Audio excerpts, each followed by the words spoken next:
Hey, this is Matt once again. Welcome back to another video, and this is a commentary for Man of Steel. Very nice guy named Nick Rosenkrantz sent in this request via my PayPal. If anyone's ever interested in sending requests of pretty much any type of video, you can do it directly to my PayPal or and so forth, among other things. I mean, the links will be down below if you're interested. I'm just gearing myself up to watch this film again, which is 2.5 hours long, and if you're a fan of this, cool, but I am not. So let's get it over with. 3, 2, 1, pressing play.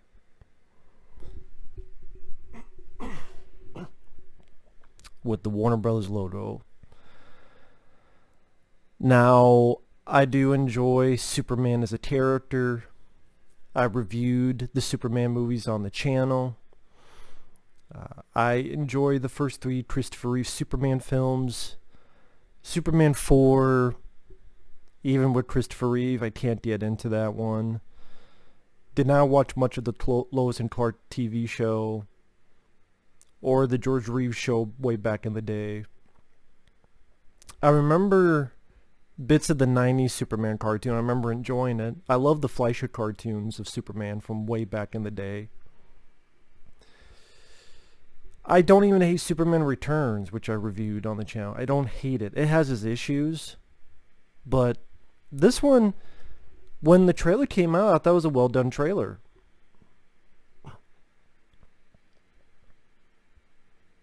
Of course, we're getting the birth of Kal-El. I mean,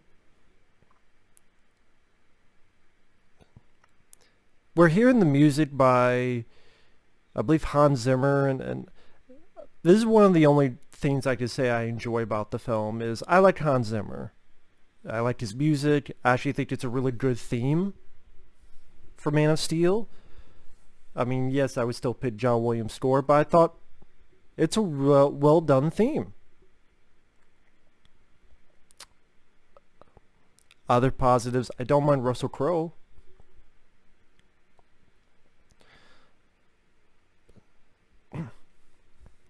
Now this is directed by Zack Snyder. Here we're getting all the look of Krypton. Which I get it, they want to have a different view of Krypton. They don't want to do the ice crystals type of thing like the original Superman. Okay. Part of me wonders if we need to see the Superman origin again, but at least they're not copy and pasting, carbon copying, Xeroxing the original. I'll give you that.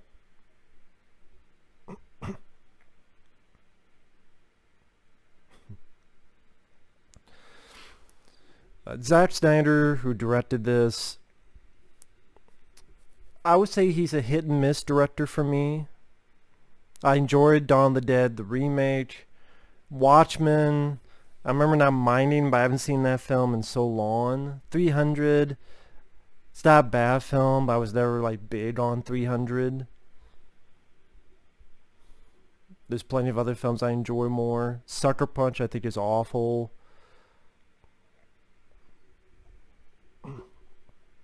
Let's see what else. Oh, Batman v Superman after this was awful, just like this. And Michael Shannon, I'm sorry, he's done better in other movies, but I think he's laughable in this movie. I do. As Zod. Maybe it's the script not helping.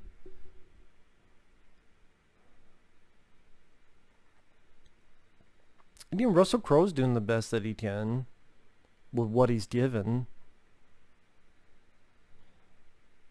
Hell, I would love to see the movie with just him and his character. And we follow his character throughout the entire film. But obviously that's not the case.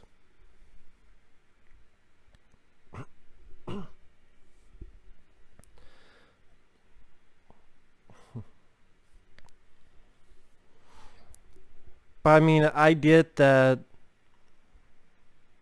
Here we got Russell Crowe kicking ass, taking names, and I don't know why I'm just not feeling it or any of that nature.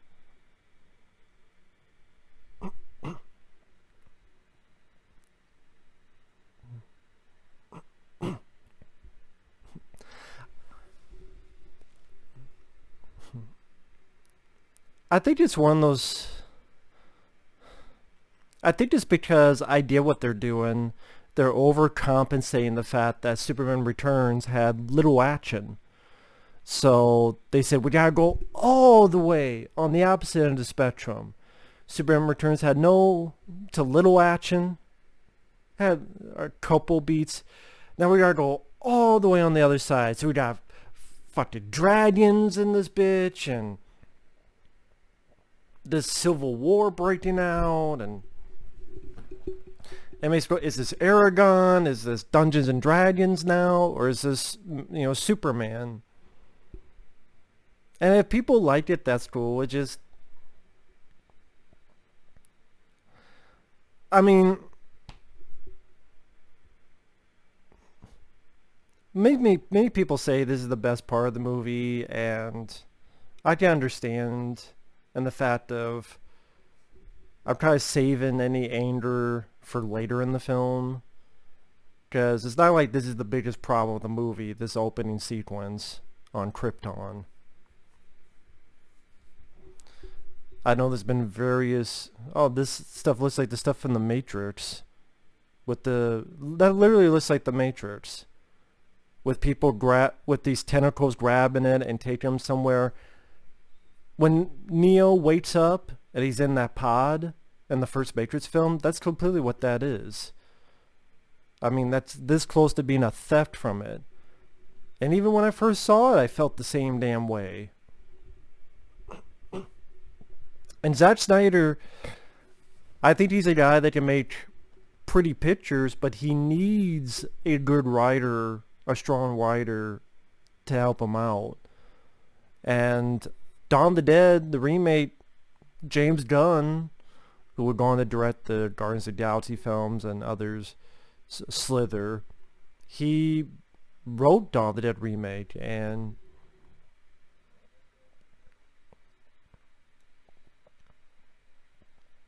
that's one of the various reasons why the remake of that worked. So here we got Russell Crowe free falling with this thing called the Codex,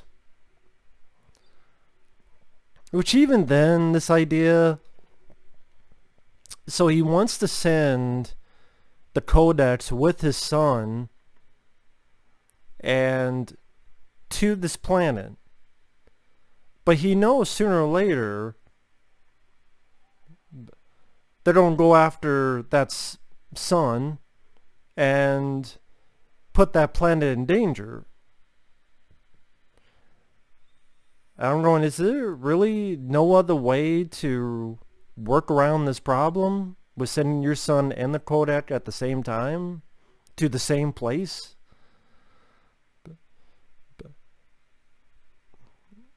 And if Krypton's going to be dead, and the Kodak is to whatever people... Like, what does the Kodak actually do?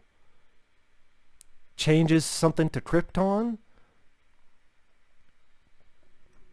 So you just send the Codex to another planet and be like, oh hey, have the planet, take it, enjoy, have some shits and giggles.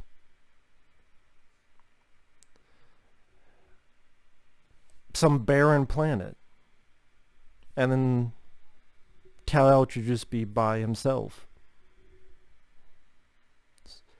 So then I'm going, why are you sending the Codex with the son?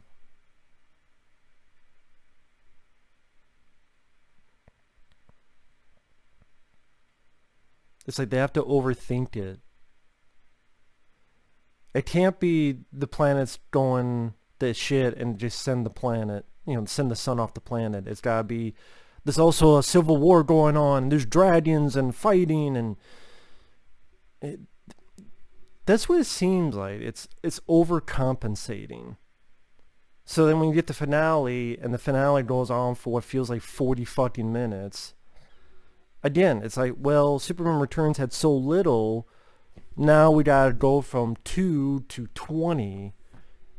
And no, more of a balance is more fitting, at least in my opinion. But I mean, people have their own opinions.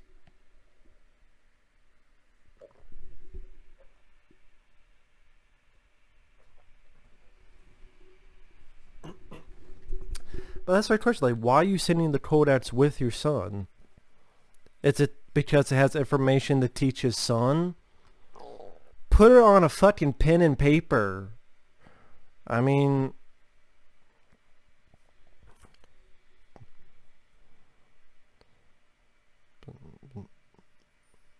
or whatever the hell this is.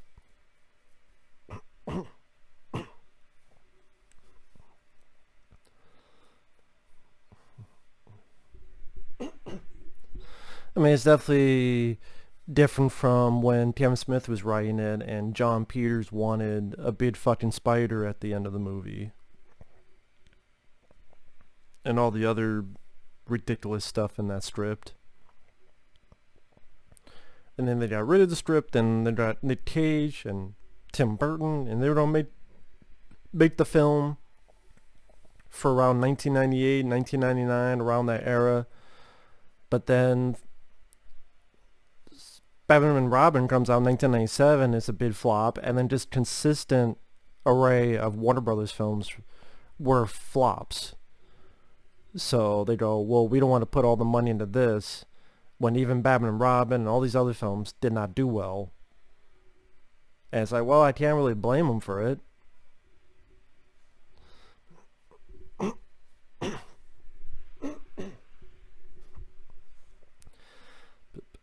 And is Michael Shannon's plan, okay, he's doing that the wrong way here with the Civil War, but at the end,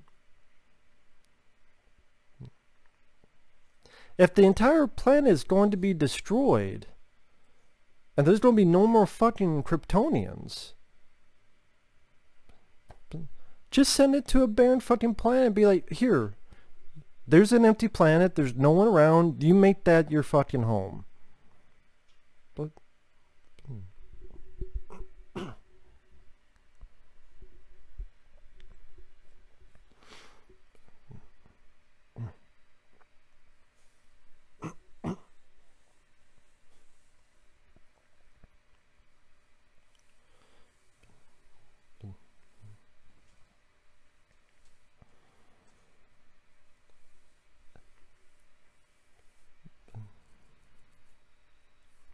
first natural birth in centuries, and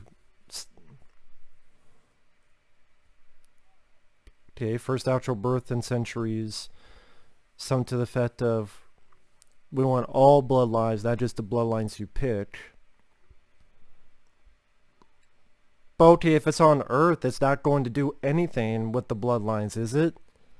I mean, is that codex ever brought up in any Batman v Superman, like that codex, if it's to protect the bloodlines, what is it, in a shoebox somewhere? Or did it get destroyed at the end of this? Or like, yeah, it's like overcomplicating the stuff.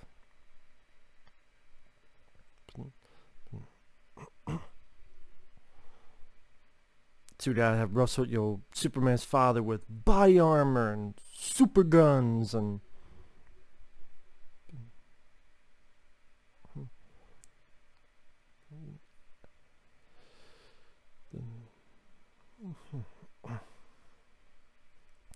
but again, you're sending the codex to this planet of Earth.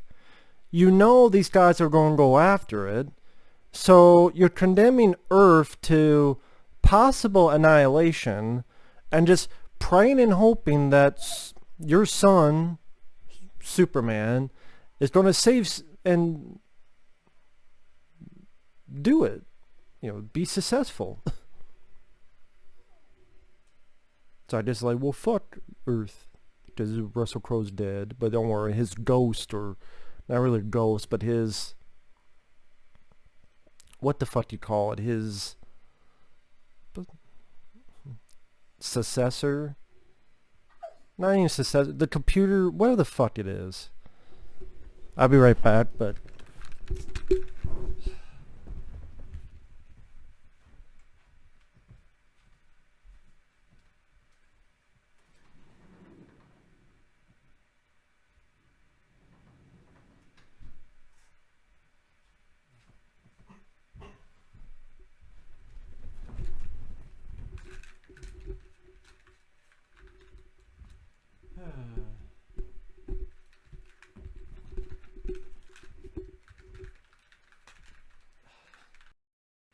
fucking hit myself with the damn headphones.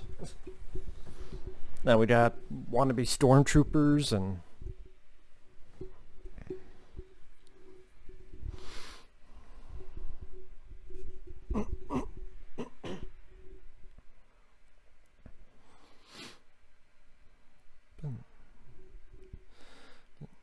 Now these guys are arrested.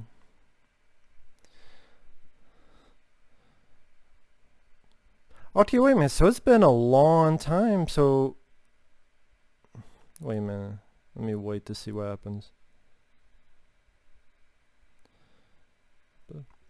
I think these outfits are kind of goofy, though. I mean, tears their own. Like, the good guys' outfits are a bit goofy. They look like something out of Chronicles of Riddick, honestly. They do look like Chronicles of Riddick.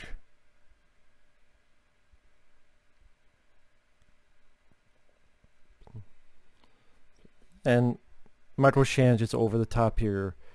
I will reclaim what you have taken from us. I will find him. I will find him, Lord. We'll find him. I will get that overacting award. I will find him. Sorry, buddy. Terrence Stamp did a better job than you. He was more intimidating than you. And yeah, make the pouty face as much as you want, man. And the penises, they look like penises. Silver metal penises. Going to the stars. They do. The capsules these other Kryptonians are in, Zod and his cronies, they look like metal penises going to the fucking sky.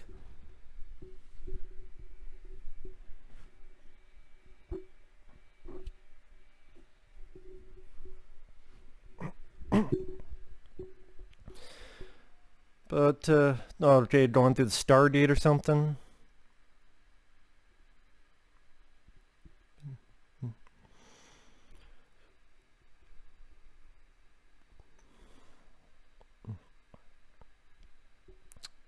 The effects are not bad. I'm not going to sit here and say the effects are bad. Because they're not. For a big budget movie that costs this much damn money, it better be decent effects. She must have known that this planet was going apeshit because Russell Crowe would have told her. Then why the fuck didn't she just leave? Like, why didn't she just leave? Like, before, like, when Russell Crowe's character died. Just leave. There's no refuge. Yes, there is. It's called a spaceship.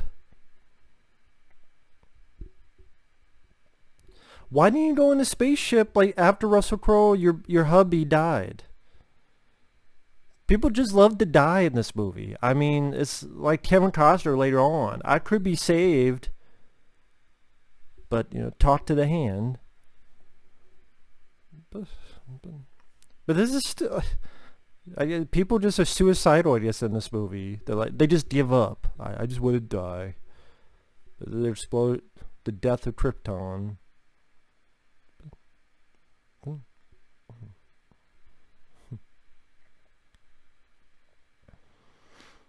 Then the visuals are not bad. Not bad at all. But then it starts with Zack Snyder doing that fucking thing where it'll zoom right in. They did it when the ship was going, and it's a beautiful wide shot. Then it'll zoom in. It's like, no, just let it. There it did again, like zoom, zoom. He loves the zoom, zoom, zoom, zoom. He loves zooming. Man of Zoom. And now we got to kind of present day, where another episode of... Fuck, I forgot that show on Discovery Channel. Mike Rowe sometimes narrates it. The Deadliest Catch. Another episode, The Deadliest Catch, starring Wolverine.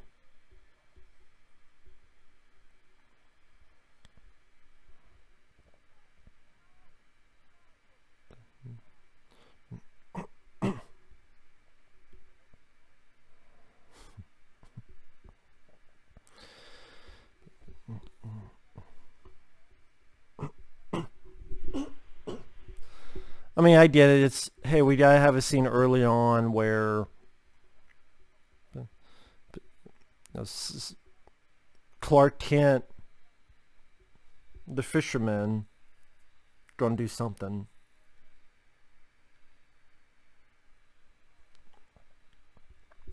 I mean, a lot of times I joke and over-exaggerate, like, Superman doesn't save anybody. I mean, technically, you know, Superman does do something here.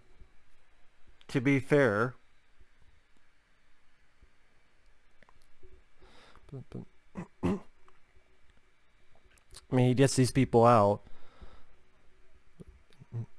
It's just that when you get to the third act, really you see none of that happen, when it should be the time where he's trying to do that the most. I mean, other than Lois.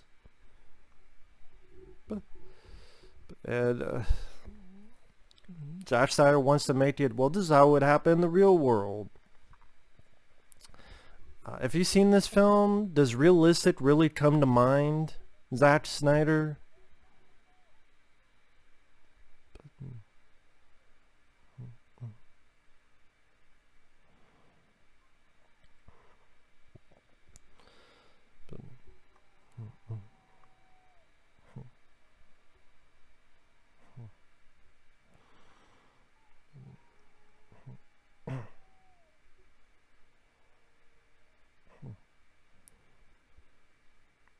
Oh, come on. Superman could have held that.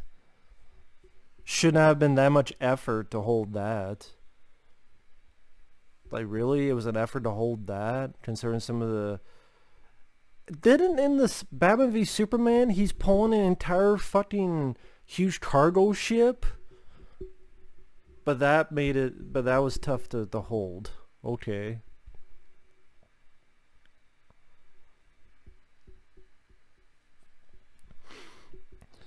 And instead of going linear, they did this thing where it just goes back and forth with his childhood. There's a little bit of his X-ray vision. Which, does he even use X-ray vision throughout the rest of the fucking movies? Don't even remember. And you know what? This idea could have worked well.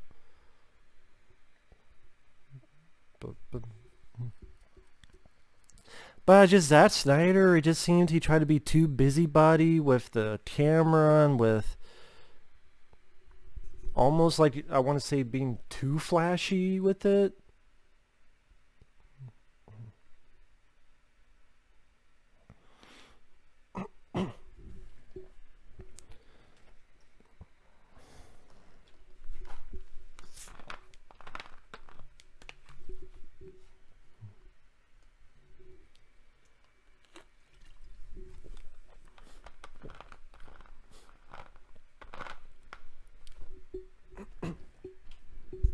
That's another thing with this, with Superman. I did Zack Snyder, and some people liked it because they want Superman to be more, I would say morose, but quote darker, serious. But at the same time, that's what Batman's for. I mean, I get that you want that for your character. I can understand that perfectly with characters I enjoy. It's just so much of the film with the way it's shot, with being dark and diluting the color schemes, so diluting the color of the suit. Even these scenes here, like the color is very diluted. And it's like Christopher Nolan's name is attached to it, but that's what it feels like, them trying to do a Nolan type of movie with, and I don't even like the Nolan Batman films for different reasons, but I mean, I guess it's just different interests, different perspectives, different subjective opinions of what do you personally look for. It's like comic books. You take a series of comic books, every Superman fan is not going to like that same group of comics. But some are. Same with Batman. There's Batman storylines that some people like and some people don't. So if that's the case, then how the movies are going to go the same as well. What the fuck is up with this song? This guy trying to sound like the guy from Creed. Can you take me higher? No, not really, but this guy's trying so bad to sound like Scott Stapp from Creed. Or trying to be the Jeremy just spoke today. That's not Creed, but I know. I mean, this type of editing can work in other films, but here just seems a little bit, it's almost like you're watching a long trailer and not a movie. Not every movie has to follow the same structure and values, but I mean, again, I've seen non-linear stuff work. It's just here it just seems a bit discombobulated. Like, seriously, you could think that this is a scene that's happening now, and then Clark Kent's going to come by here and save the kids. And, you know, to take it, I think some people, it could probably take a minute to go, oh no, this is a flashback.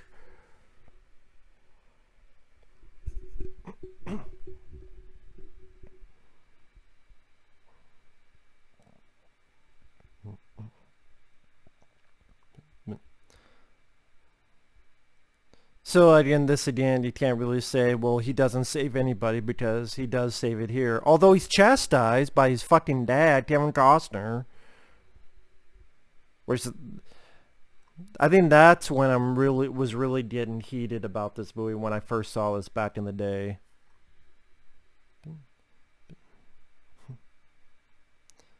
Well, they know who that is, so now his secret should be blown out of the water. Literally and figuratively.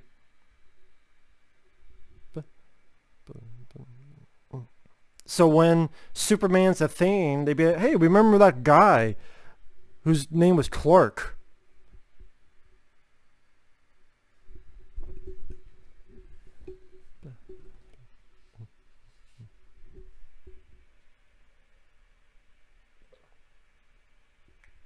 So all these kids, and now parents believe them, what Clark did. So when Superman is a thing, you would think all these parents and kids would come out and go, hey, that's Clark in the sky. I remember that. That happened when I was a kid. That's not like something they would fucking forget. Again, that's why it doesn't work as a story point. Because it just makes you ask questions. What about all these fucking... Great, I know this is Superman. Where between this and this, who is it? I know, I understand that. But again, if Zack Snyder wants to go on about, well, I want to show how it's realistically supposed to do it. Here it is. Well, he was supposed to do let him die? Maybe.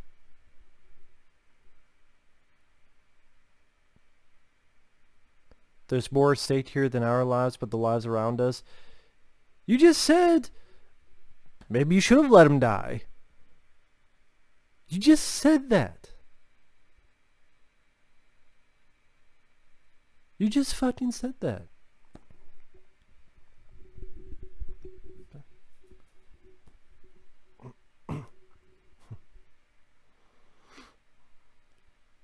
And the conversation instead shifts to people are afraid of stuff they don't understand.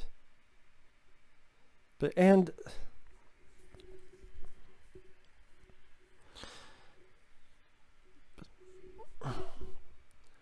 what makes Superman Superman is that, you know what this is? This storylines that will work in X-Men, and you would see in the Bryan Singer X-Men movies. I'm sorry, that's not Superman. I'm not saying you can't give Superman a bit more to it. But when you're changing the personality and what makes the character Superman, then it just makes you go, then why are you doing a Superman movie in the first place? That's why I looked at Brightburn. Oh, it's a horror film where it's the origin of Superman, but twisted on its head. I'm like, well, they already did that. It's called Man of Steel.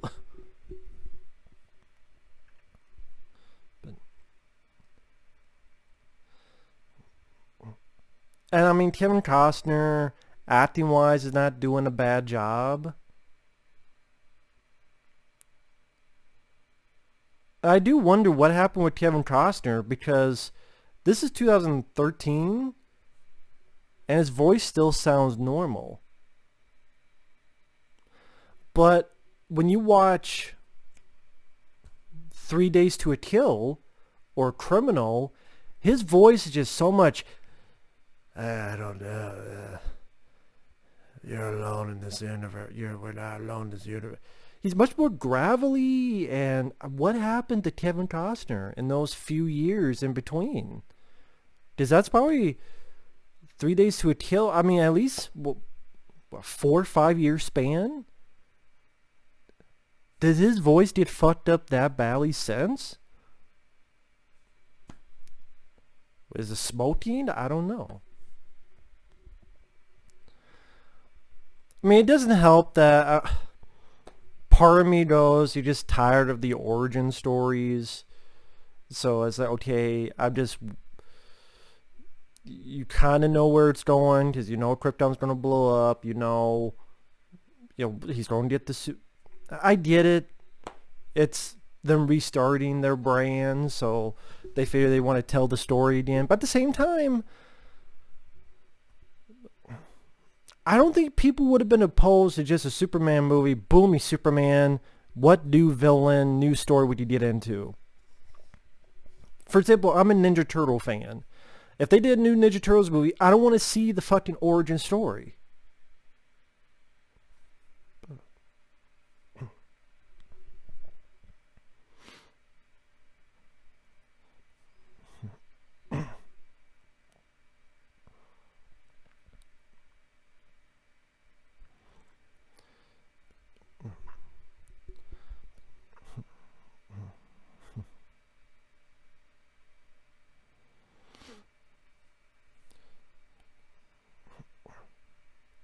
This is where the Clark Kent has gotten stuff poured on his head, and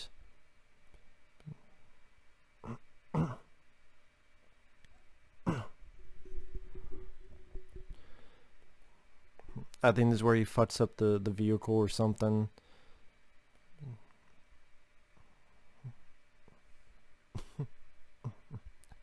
I mean, this guy definitely doesn't know what the idea of... Like, look at that. It's so over the top. It's one thing if he went over and he pressed down, or he opened up the hood and he crushed the damn... He literally did something that... No, it could never happen. a bunch of telephone poles inside the vehicle. So then people would ask, well, did you have an argument? Well, yeah, there's one doofus. So when Superman's a thing, that guy's going to remember, oh yeah, that's Clark Kent. So again, this is one of my points in story telling and screenplay writing. That again, if Zack Snyder wants to keep on about being realistic, then realistically, everyone knows who the fuck this guy is by the end of this movie. By your realistic standards, Zack Snyder. Well, this is how a fight would really happen. In this last 40 minutes of this movie. I'm like, don't give me realism when you have all this other stupid shit going on. That'd be like if in the Christopher Reeve Superman, he hit that football while the other kids are watching him.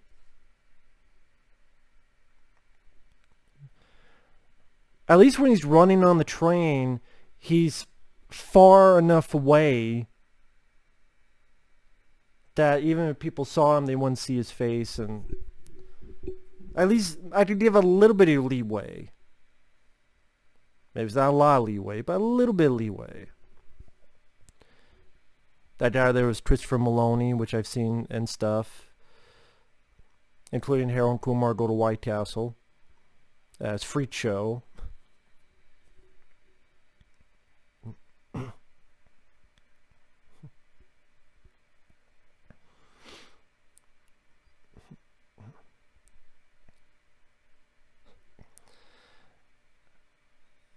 And conveniently enough, Lois Lane is going to be the person that enters this ship where, you know, the habitat of Clark Kent, Superman, whatever you want to call it.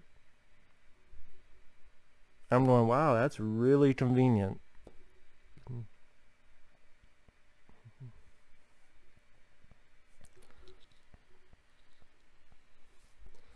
And I don't know if I can say that so far, is there really anything I care about the characters? Maybe that's because of the non-linear style, which a lot of times you do have linear because you do have this gradual build-up to hopefully have characters you enjoy. If you're going to do that, you gotta be swift with the non-linear stuff. You gotta be someone like a Quentin Tarantino that did non-linear in Pulp Fiction, which is a very strong script with, I forget the other guy who wrote it, or at least helped work on it.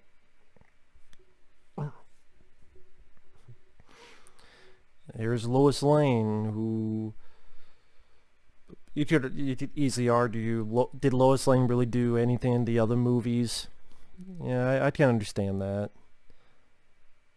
But okay, if that's a flaw you think in the past, fix it. Don't just repeat it.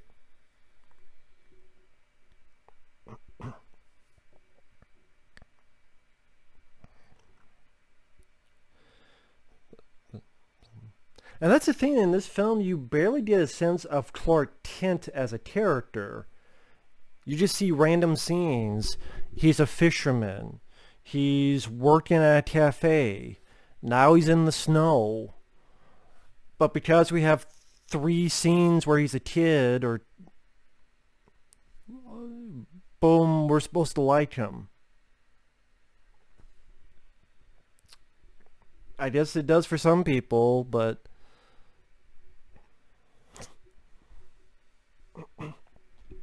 I guess it just didn't work for me. Didn't work for me, pal.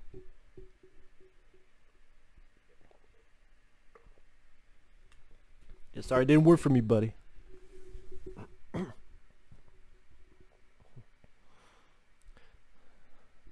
know it's going to sound stupid for a split second when you pulled that thing off. I thought it was going to be the dog tag from Wolverine.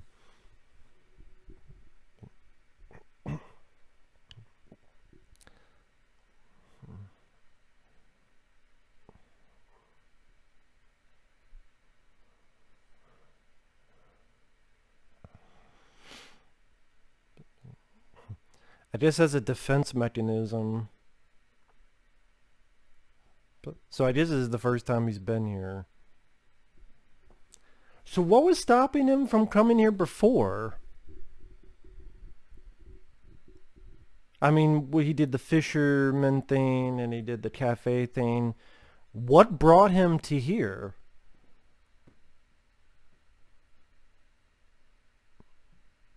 I mean, the way it did in Christopher Reeve Superman is this gradual, and then the father died of a heart attack, and he's like, with all these powers, and I couldn't save him. Which is true. Superman can do a lot of stuff, but he can't stop a heart attack. And then the crystal kind of sort of tells him in a way to go north. That's, I mean, like, there's a progression of the story that not everything in that film made sense. Believe me, I love Superman the movie, but I've complained about the fucking turn around the world bullshit. I mean, wait a minute, but that makes it too convenient. Any problem could be fixed then. Well, but that doesn't work. That's, to me, that's the biggest problem with Superman the movie. But I still love that a lot more than this.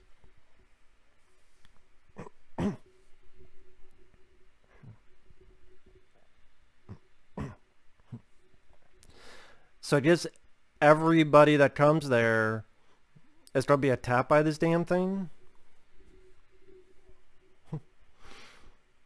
I just see the wheels. I remember when Kevin Smith talked about writing Superman Lives, or Superman Reborn, whatever the fuck it was called.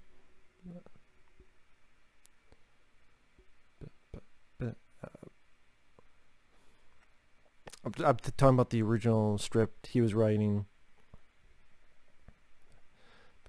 I think it was called Superman Reborn. He said Superman Lives. Either way, he was talking about how John Pierce said every 15 minutes something has to happen.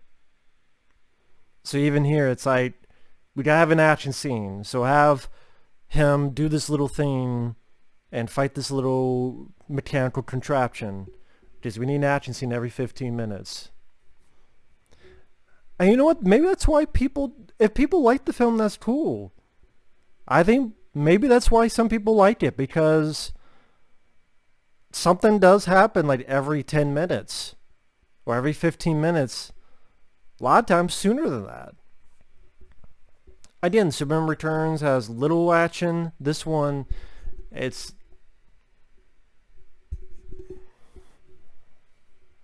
20 times as much.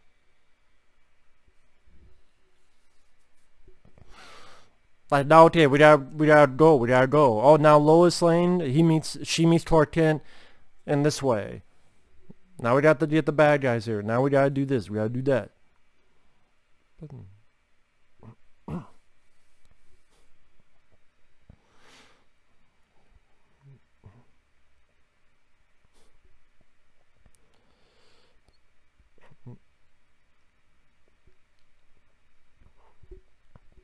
So I guess technically that, whatever.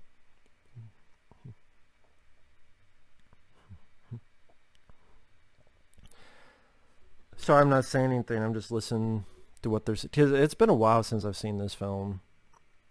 But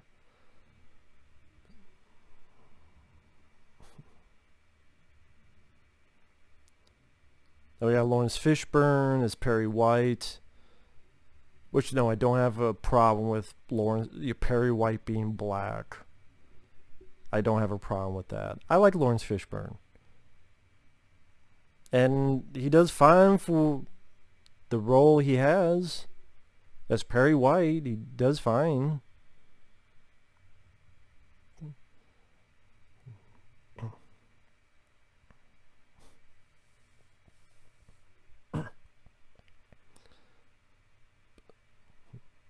But again, I don't really have a give a shit attitude with the characters. I'm sorry. I just don't care. To me, Superman, it could be...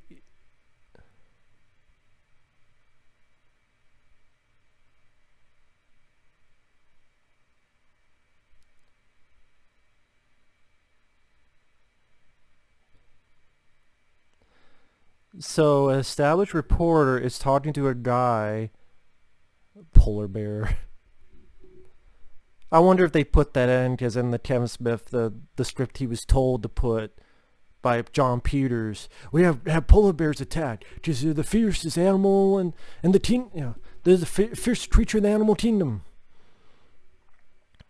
I was going to ask, so established reporter is going to talk to a fucking guy who runs a fucking blog that she herself says is a series of falsehoods. Just be anonymous and put it in the fucking tabloids or some shit. The fucking National Enquirer. Fucking blogs. Forums. Whatever, man. And we got Russell Crowe as the... I keep wanting to say ghost, but that's not what it is. It's, I guess, a computer proclamation of his dad. I just... the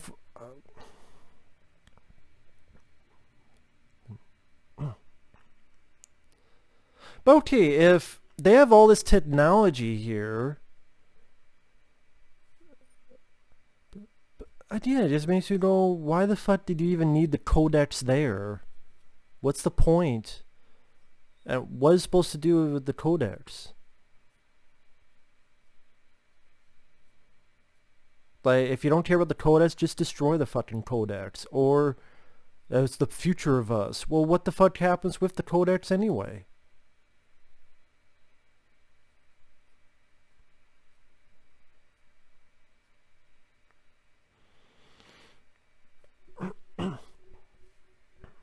So they're talking about Kryptonian civilizations. They flourished. Population control.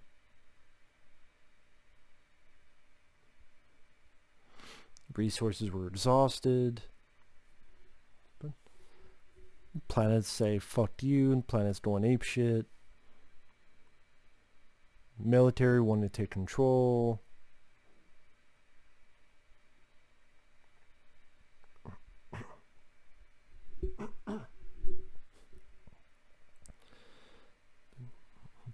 We knew the plan's going to get fucked up, so we sent you out.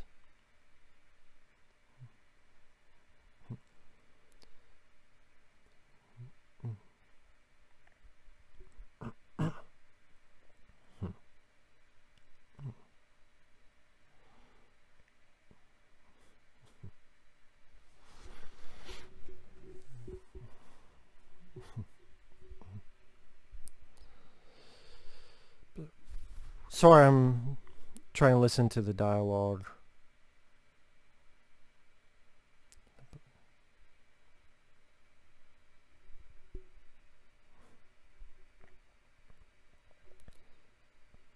It's first natural birth.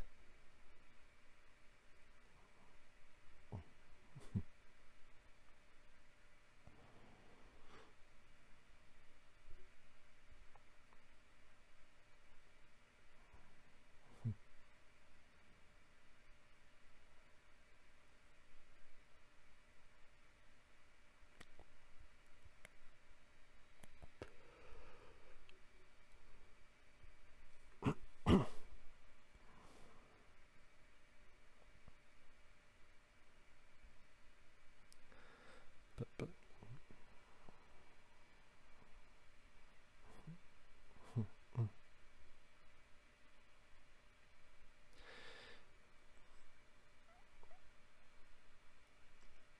so now it's saying, like, we sent you here to give humanity hope.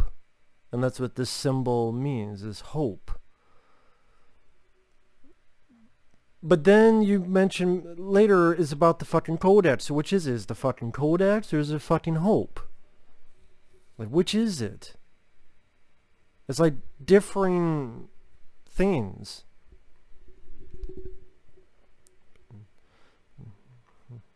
Now he's got the suit, which his colors are dulled down.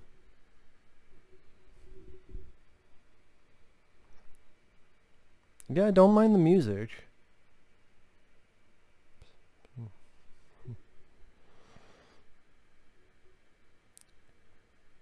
I mean, Henry Cavill, I don't know, he just, I think maybe it's the way it's directed, maybe it's the way it's written, he just doesn't really do much for me as Superman. Maybe because his face is always like this is like Superman's face the entire thing. It's almost like they took the John Peters when they taught the John Peters taught the Tim Smith, I want Sean Penn, he's got the eyes of the killer. Tim Smith's like, but it's Superman.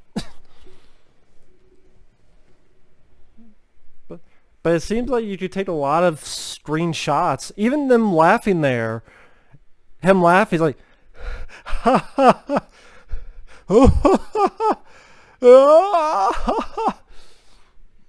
I'm like, this guy's crazy.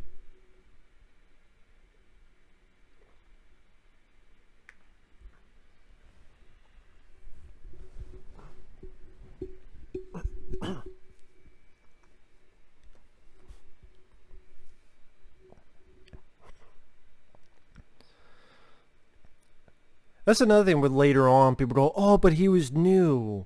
Like, he was new into doing that. So that's why he couldn't save these people. He couldn't do it. Because he was new. He was a rookie. Okay. But then you actually have to follow through with that storyline. With character-wise. If that's where you're going with, then you have to have scenes where Clark Kent Superman is saddened. He wishes he could have done better. He feels guilt. All sorts of stuff. That's not the case. By the next one, he's like, oh, I gotta be Superman again.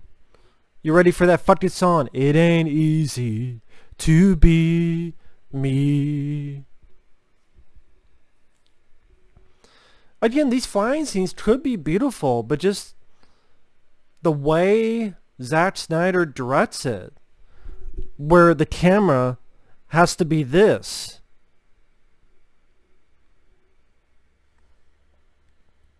Okay, like the shot going over the ocean's fine.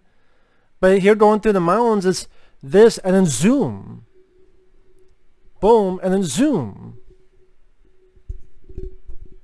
And the camera has to be doing this. Like literally if someone's holding a camera, they're doing this. And it's like your head's going like this. This is all done on computer. You can hold the fucking camera still when it's a computer.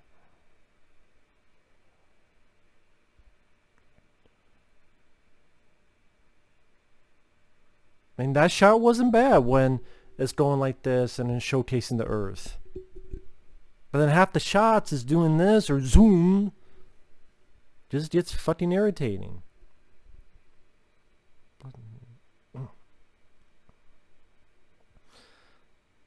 How the fuck did Lois find all these people?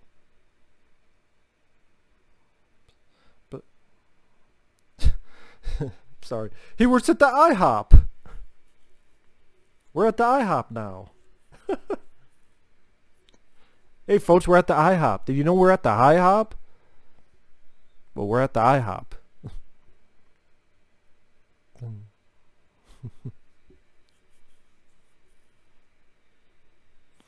And she works at Sears.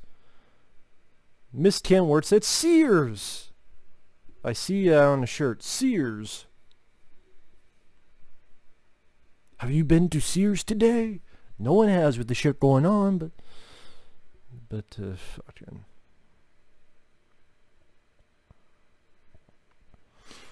Why the fuck? I mean.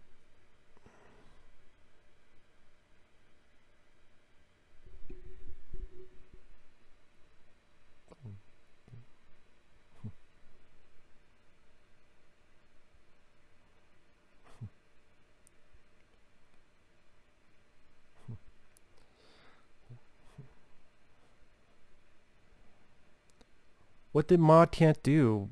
Have a fucking phone call to Henry Cavill's Superman? Be like, yeah, she's here at this cemetery.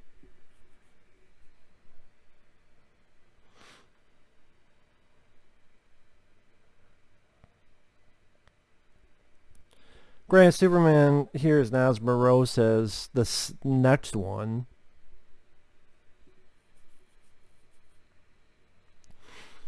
Oh my god, we're getting the tornado fucking scene.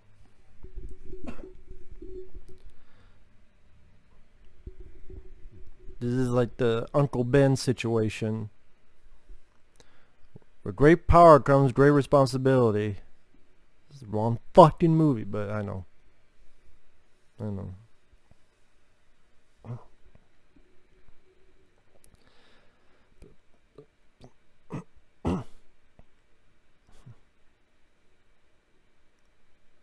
Maybe your best isn't good enough anymore. No, it seems like you guys suck ass. Maybe that's why Superman kind of has a shitty moral compass compared to almost every other fucking Superman in media history. Now we got a tornado.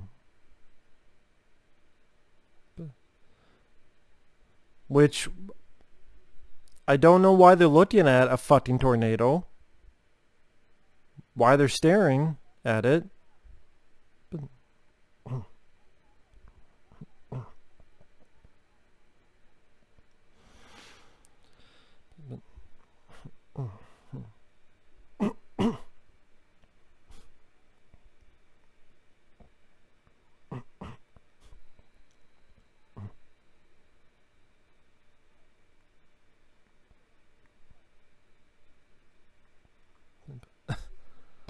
It's so stupid.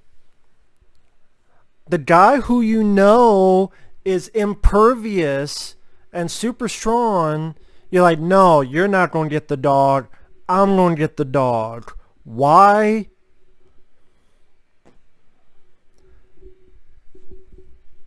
I guess he wants to die too. That's why. He's like, man, this could be my way to die.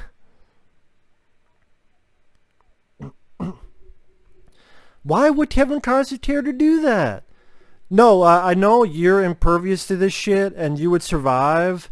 Just by this point, you're a grown man. But, nah. I'm going to do it. Now, he could save this guy because he's faster than a speeding bullet. It wouldn't be the first fucking time. Talk to the hand. Talk to the hand, Clark. And why would he listen to his dad? He'd be like, fuck you, Dad, I'm doing it anyway. So that is your fault for being an idiot and just not doing it.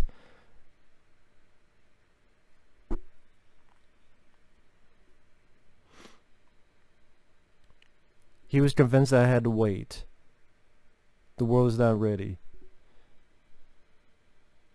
The world's not ready, but yet when a guy pisses you off, you put a bunch of fucking telephone poles into his fucking vehicle, and then they could put two and two together. What was the last person you pissed off? Oh yeah, this guy who will look like this. Maybe there's cameras in the bar. All this other shit. Fuck the people who worked at the goddamn Deadliest Catch. What if they have a picture of his fucking ID or something? You tell me in the world of 2013, no one would have his picture. Get a fucking camera and go, ting. Give me a fucking break. This talk to the hand shit. It's fucking bullshit. It's fucking stupid. Fucking stupid. Talk to the hand? That's pretty much it is. Talk to the hand, Clark. And when I got to that moment, I'm like, fuck this movie. This movie's fucking stupid. Even for a Superman movie, it's fucking stupid. And this comes from a guy that liked Superman 3. But at least Superman 3 knew that it was a more comedic movie. It knew that. It knew it was a comic book fun movie. Superman 3... the one scene that was serious was the evil Superman. Even then, it wasn't super serious to the point of Superman started killing people and shit. No, it still, it knew what it was. Here, it thinks it's fucking Oscar bait. And more like masturbate.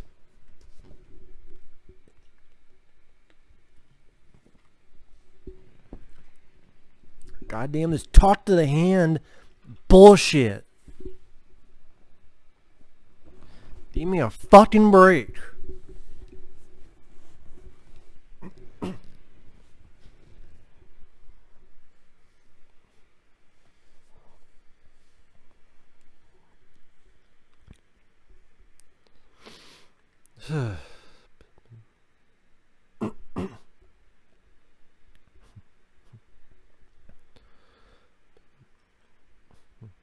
I know where I come from and they're all dead.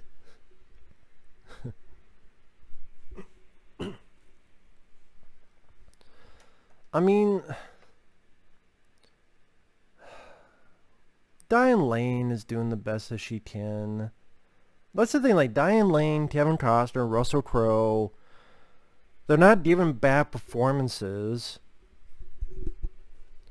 It's just by this point, we're an hour in, I don't care about what's going on. Why watch something like Superman the movie and it create like a certain bit of magic? Like after the foster father died, you are here for a reason. And it's not to score touchdowns. And they seem like a loving family for the little bits we see of it. But a little bit goes a long way. Glenn Ford, or whoever, didn't go, well, maybe you shouldn't save people, Clark. Fuck them.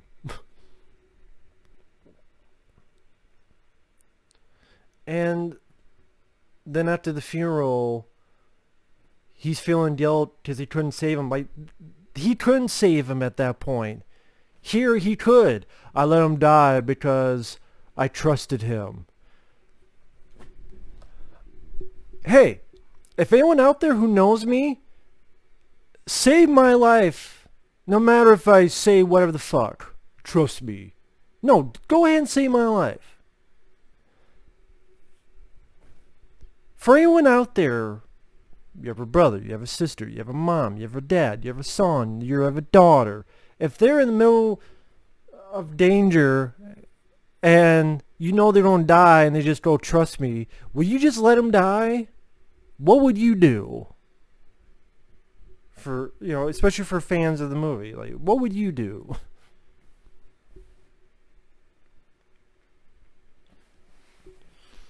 So I keep doing this because I don't want to do this. So I just do this.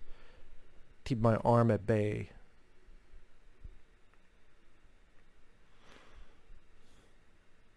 So pretty much the first hour is the origin stuff out of the way, and now we're getting to the second movie, which is the Zod storyline.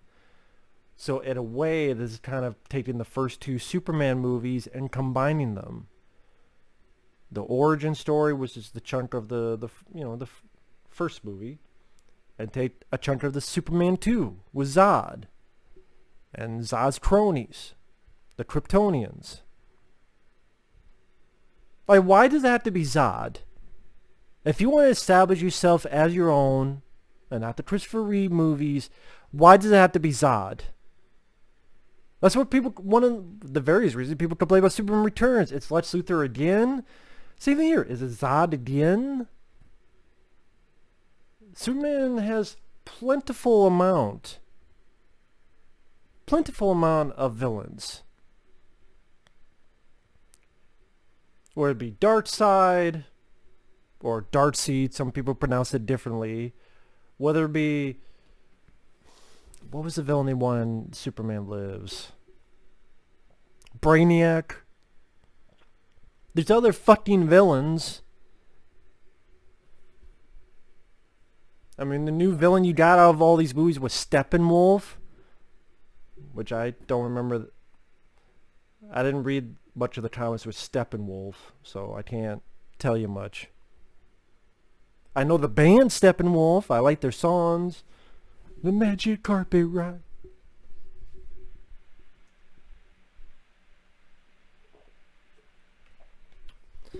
So again, it's like, good job, Russell Crowe, for sending the codex. And now they're going to fuck up the planet. Again, why? Why?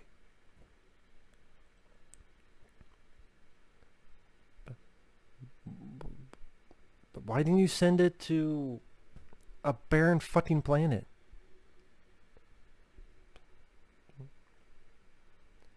Fuck! Okay, how about Russell Crowe and his wife? They go somewhere with the Codex, since they know the planet's gonna be fucked up, and send their son somewhere else. Wouldn't that make more sense? Okay, we have our son, we have the Codex, we have the two of us. We know the planet is going to go up shit creek. Here's an idea. Our son don't go to Earth. We don't tell anybody. Me and you, we're going to get on a fucking spaceship. We're going to go the opposite fucking direction with this Codex.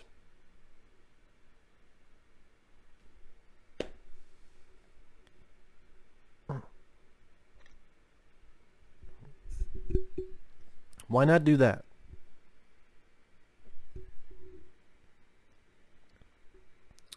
Fuck if I know. I don't think the writers know.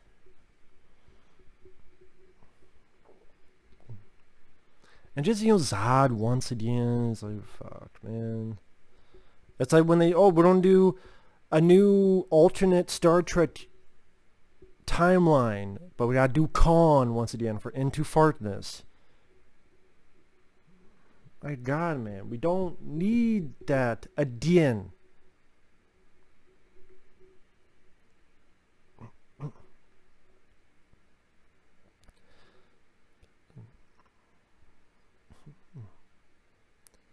So the breaking news on the news program, they have the guy who ran like weird blogs. Wouldn't you be talking to much more established scientists,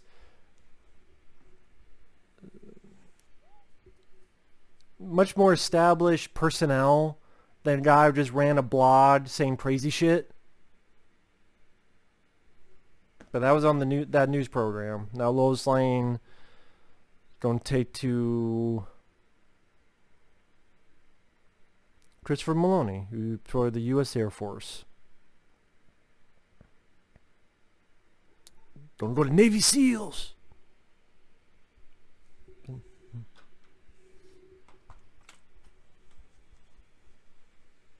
And now we need this scene with the priests, I guess. Yes, we need to put religion in there somewhere. So, well, no, so we have another fucking flashback. But,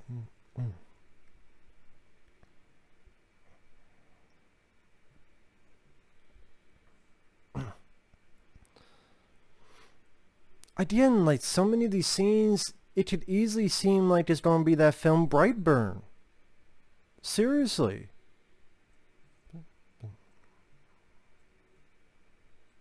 Fuck's sake.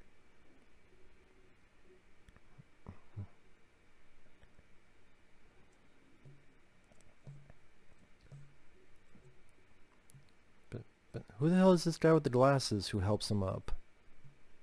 Is he a guy that we see later? I don't think so.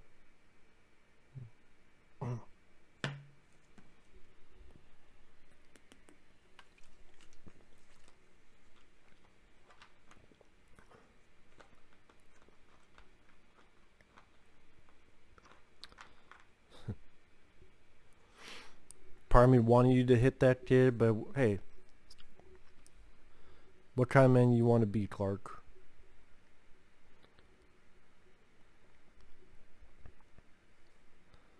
He's going to change the world.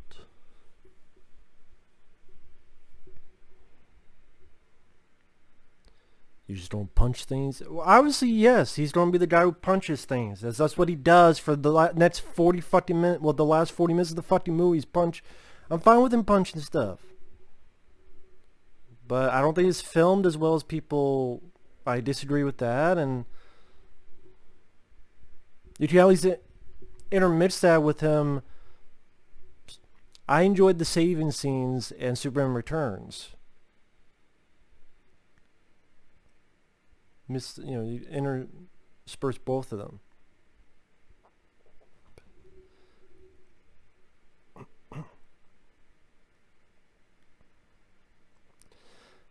But So is this priest supposed to be that guy who helped him up earlier with the glasses? But I guess older he lost weight? Or this priest just happens to know who the fuck he is too? Or he just randomly wanted to ask a priest?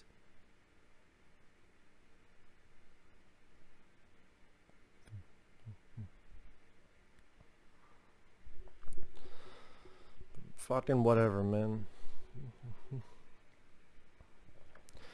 God, I still got over an hour of this bullshit. My God, other than that, with the dilute colors, it almost looked like a black and white fucking movie. Or at least a gray, gray movie. Except for the red that looks like maroon.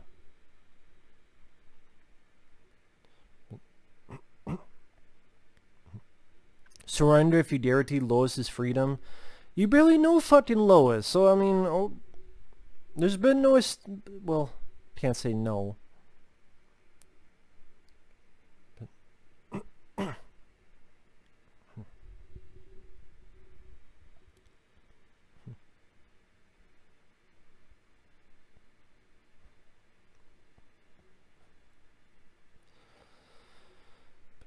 I mean, I get why he would want to surrender because he's trying to do the right thing.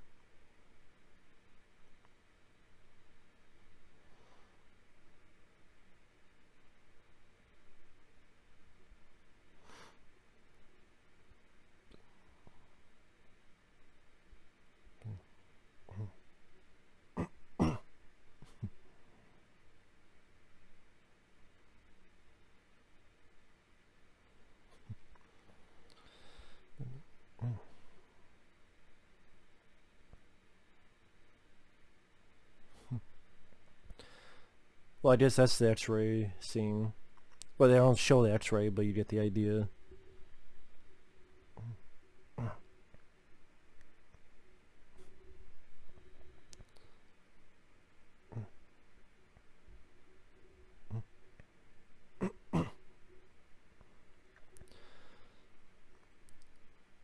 Wait, you're worried about an alien pathogen, but you let Lois Lane in here with no protective gear? Why would you be worried about alien pathogen, but you let Lois Lane into the same fucking room with no mask, no protective gear, nothing? So this alien pathogen stuff is bullshit. Otherwise, you would not let Lois Lane in the same fucking room.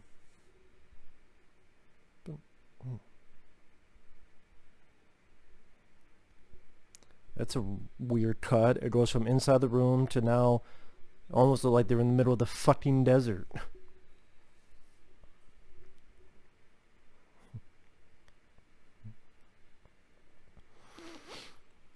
I feel no chemistry between these two. I'm sorry, I don't.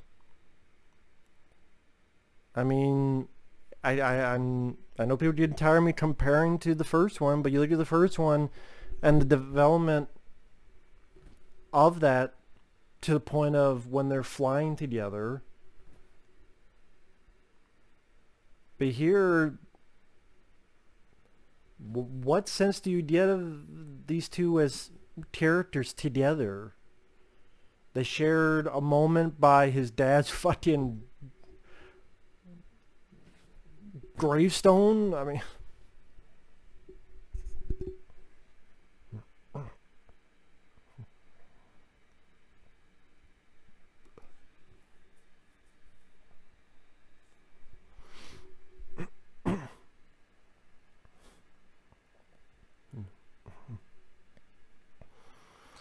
now all the thing, Michael Shannon, Zod, all this other shit.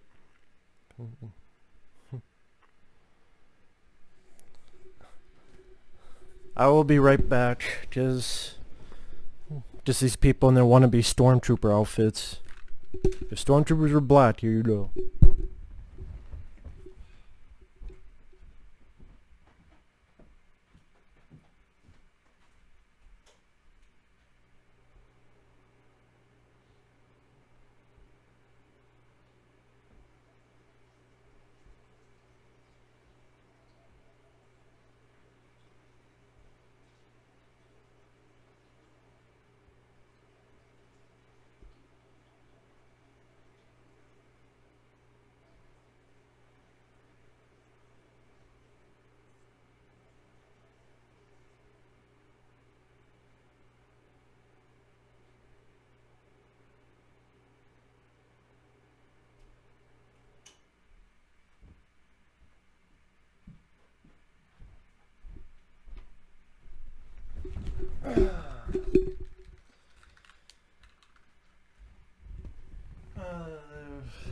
That creepy looking bitch, the character that is, the Kryptonian lady.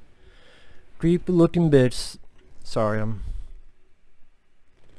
just relaxing back here. Put my feet up a little bit.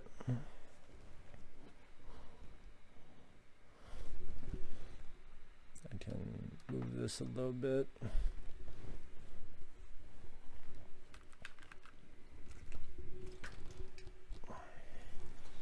Move these a little bit.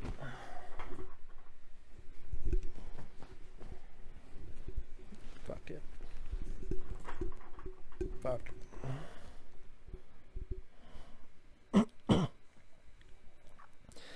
Show my fat gut while I'm watching this shit.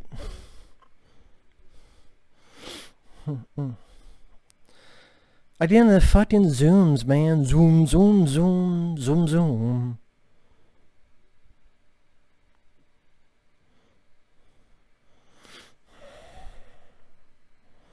But, let's see. We got Michael Shannon coming back in the picture. Search for my balls in my pants, Zod. Fuckwit. Talk about the characters, folks, not the actors.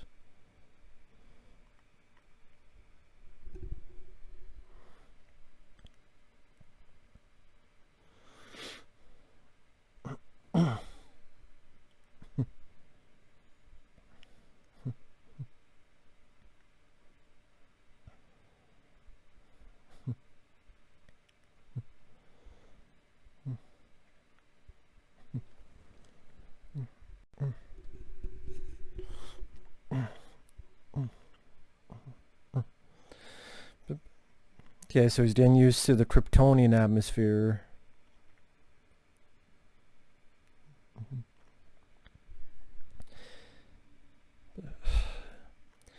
Zack Snyder in these movies, it really does seem like he badly wants to be Christopher Nolan. He badly wants to, almost like when Michael Bay did Pearl Harbor. Like when Michael Bay did Pearl Harbor, he was desperately hoping that'd be the next Titanic, and maybe won him an Oscar when instead it got laughed off the screen.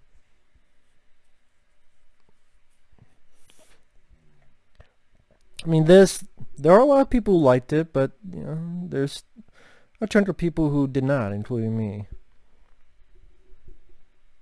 People go, well, it's new. You don't like it because it's new. If that's the fucking case, how come I liked Joker, which is a very different take on Joker, but I think Joker is a much better movie than this.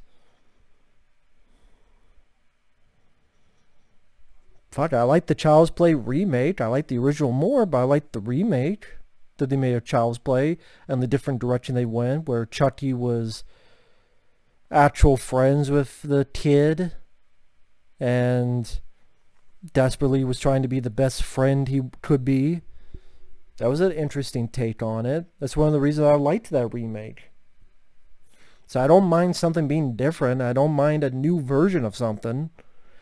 That'd be like if I told the people who didn't like Child's Play 2019, well, you just hate it because you just want the same thing over and over again. You don't care about new stuff. You just like the old stuff. See, if I said that, you would call bullshit and say I'm a dick.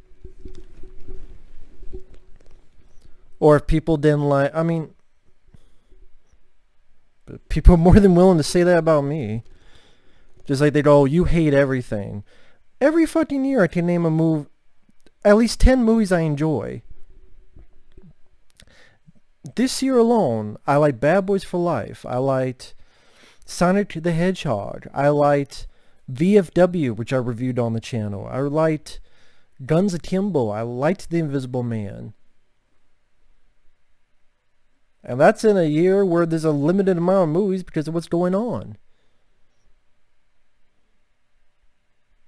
I mean, I liked Blade Runner 2049, the John Wick films, and the Raid Redemption, and Dread, and Established franchises like Mission Impossible, Fallout I enjoyed. Original material, Searching with John Cho was my favorite film of that year. Love Searching with John Cho. I enjoyed Kidnap with Halle Berry. The list goes on. So I always get tired when people go, "Oh, you hate everything," shtick. When then I name like 10 films of that particular year, and then they don't say anything. And I'm like, if you don't believe me, the reviews are on the channel.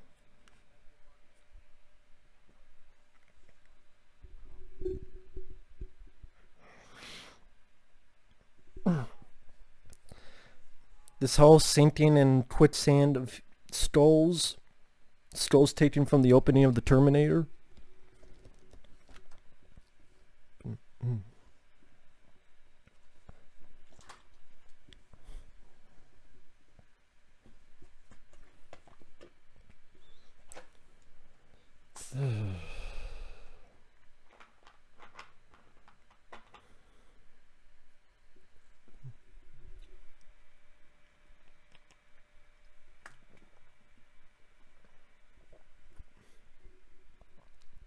And they're trying to make Zod not a direct bad guy, because they're playing with the whole, well, it's my duty and I want to save my people and I want to help my people.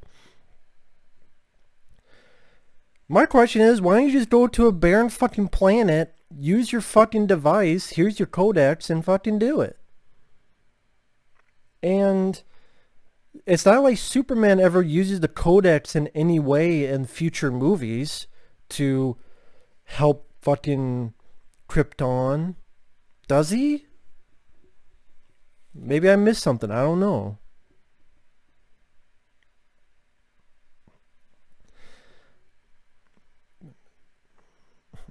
Yeah, the more I see some of these costumes, they do remind me of the costumes in the Chronicles of Riddick.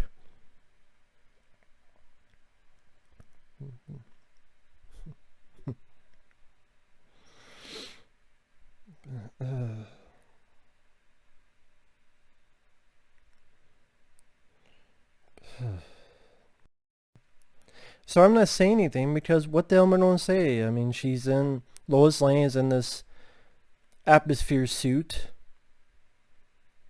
Almost looked like one of the characters in fucking Prometheus. Another movie that was fucking hated. I'll probably say I hate Prometheus more than this, but... thank God they checked her out and see if she didn't have that fucking thing on her. You would think they did check her out when they put this fucking atmosphere suit on her. You know what I mean? Like, they put this atmosphere suit on her. You would think they would have checked her for this shit. Well, it's only on her head. So they never checked her fucking pockets? What'd she do? Hide up her butthole?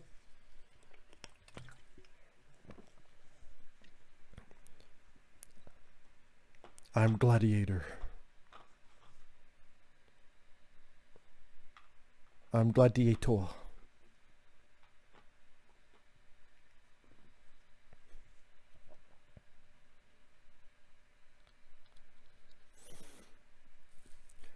Yes, did you teach Tal-El the power of pussy? You can teach him to find the G-spot. It exists. I know some people say it doesn't exist, but the G-spot does exist.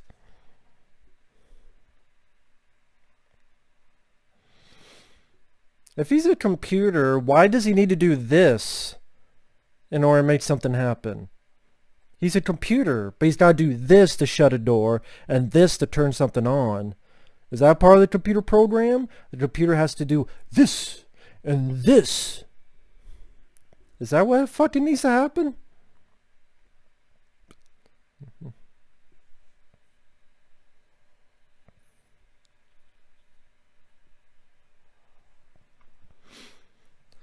Oh, that's the guy from the past. The guy who owns the IHOP.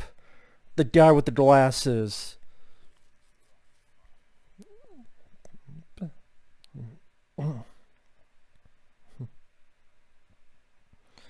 Again, why does the computer need to be like, this? Again, you're a computer program. You just do it with your mind, whatever the fuck it is.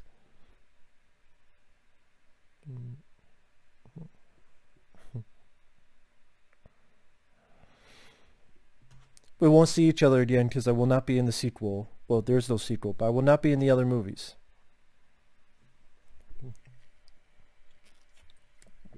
My contract does not go that far.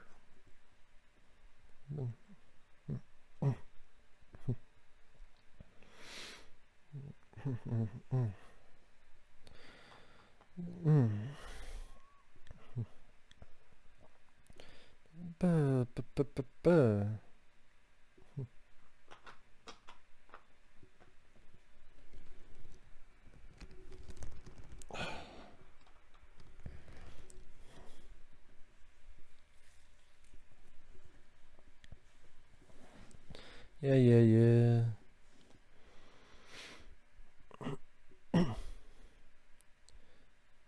The bridge between two people.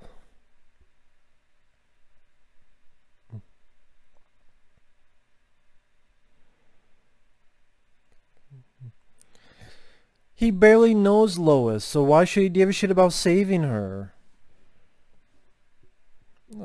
But whatever.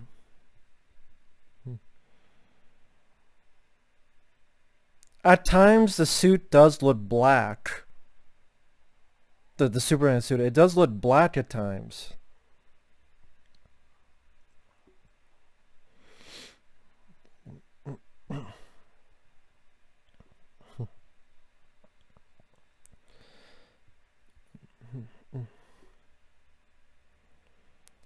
And also some of the lens flares, I mean, maybe it's not as horrible in this scene, but I did tire of these fucking filmmakers using fucking lens flares.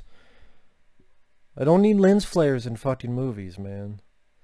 It's one thing if you can't do it because of like an older movie, it's much harder. Maybe they didn't have the exact technology. Nowadays, you can manipulate pretty much anything on the screen, especially with humongous budgets like this.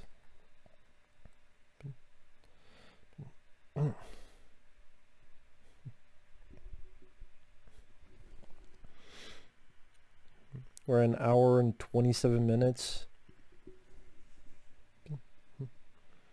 Hour and 28, I should say.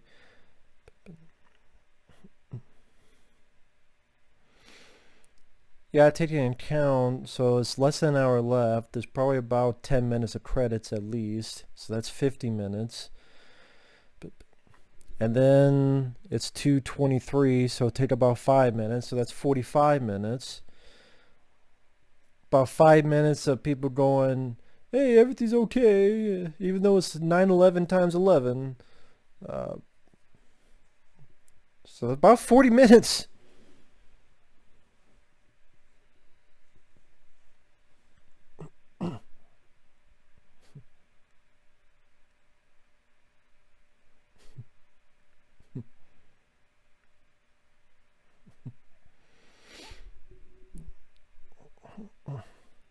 So at Modkin's house,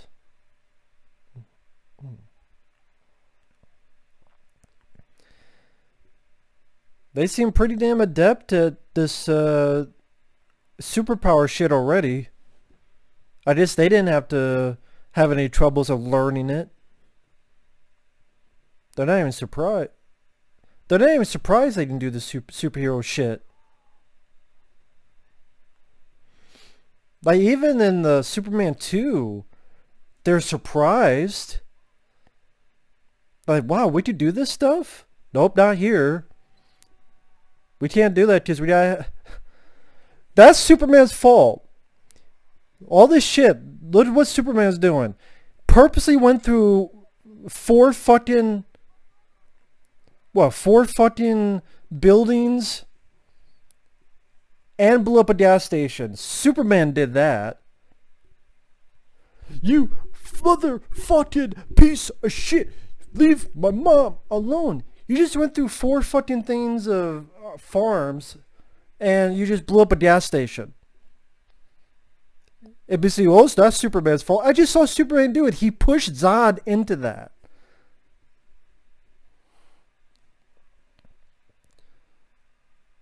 What the fuck is that about?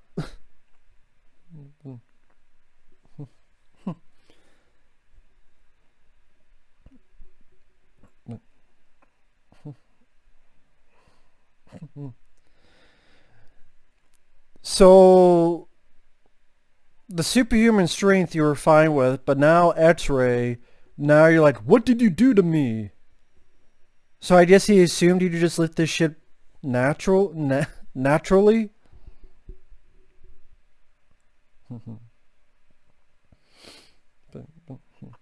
I think literally, 7-Eleven. It's a 7-Eleven, by the way. It's a 7-Eleven.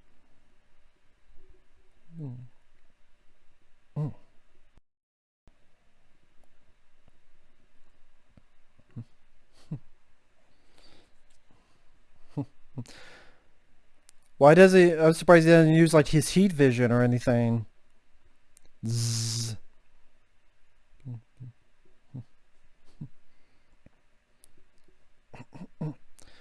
Now we have the 2 Kryptonians that was in Superman 2.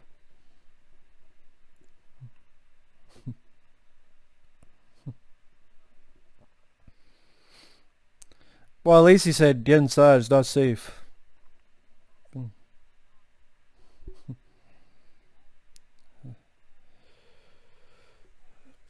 Oh my god.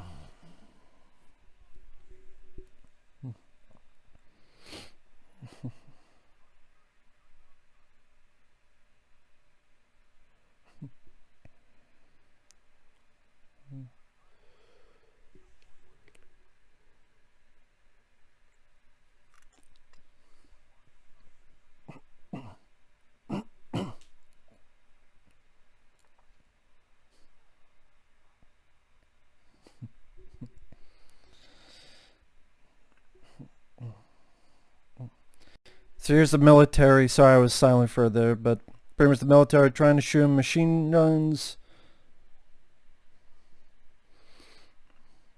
And they ain't gonna do shit.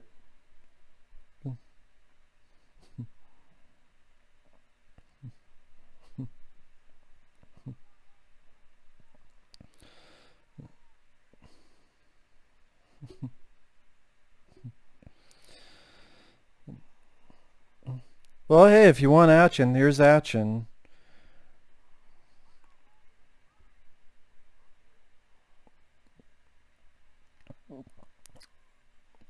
And just flew the bitch into the fucking IHOP. Like, you couldn't fly her into anything else. You literally flew her into a fucking IHOP. So when you fly, do you not have control? Can you not direct her in any way? I'm gonna fight in a fucking IHOP. In a fucking IHOP. In a fucking IHOP. How to fight in a goddamn... Well, not anymore. They're not in the IHOP anymore. Give me a fucking break, man. Jesus Christ.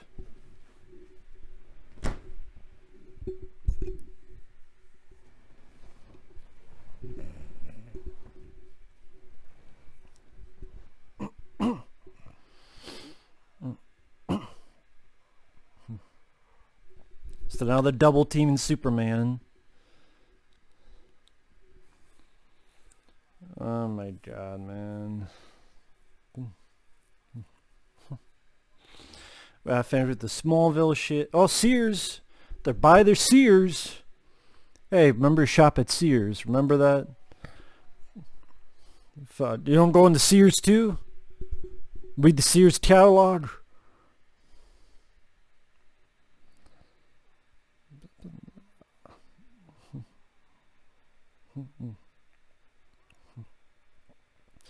Double teaming and shit.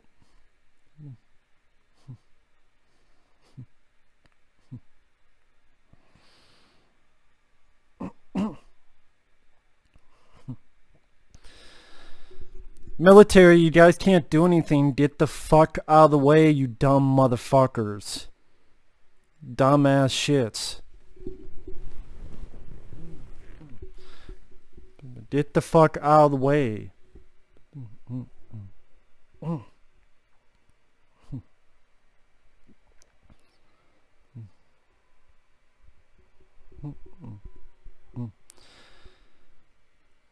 Well, technically Superman does save him, so...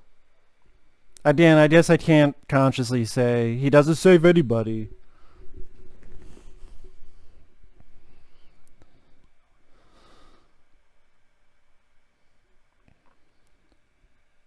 Well, those people in the helicopter should be dead. They're alive, that's bullshit. They be fucking dead from that.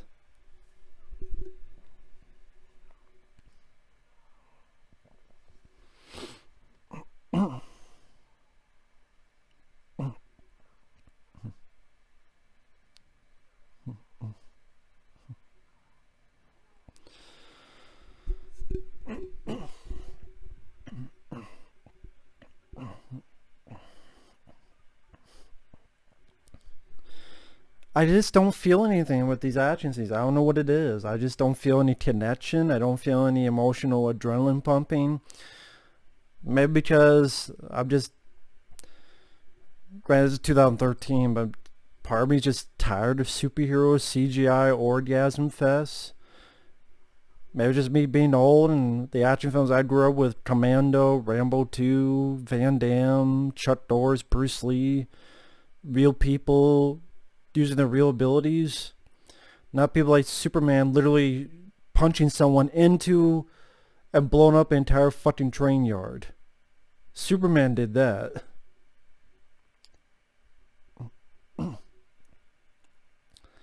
Dude, bullets don't work. Do you really think you don't fire with a fucking knife, Christopher Meloni? What kind of stupid shit is that? Just walk the fuck away. Common sense can save the day.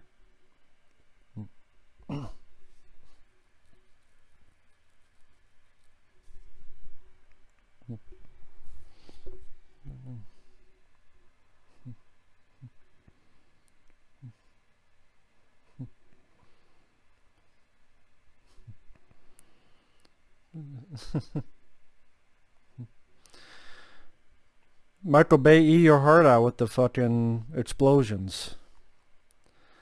It just did ridiculous. It was just explosion 1, explosion 4, explosion 14, explosion 27.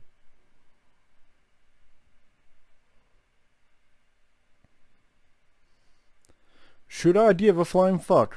I'm sorry, I do not.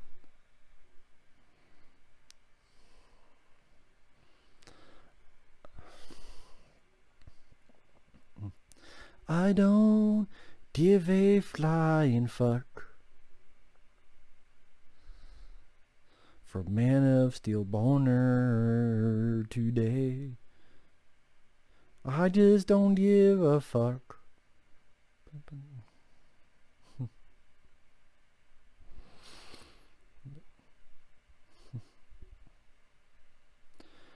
Yeah, because the bullets don't do a lot. You know, just put them down, man. You did good, Superman. We know Smallville's destroyed, but good job. Good job, buddy.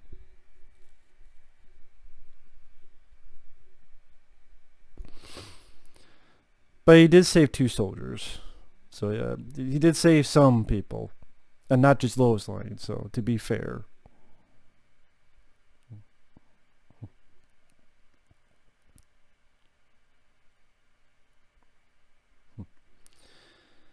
Yep, a colonel that we will never see again in any other of these movies. The Sears. I'm sorry, the Sears. Boom! Right there.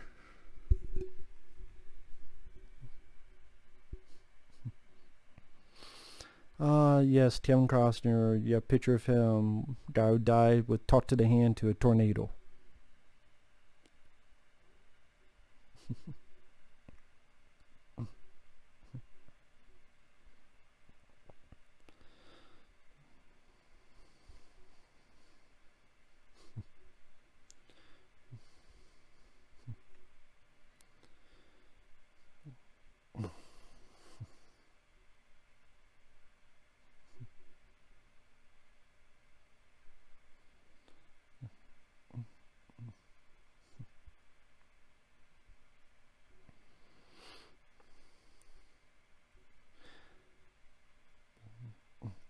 This codex can bring people back. Isn't that a good thing?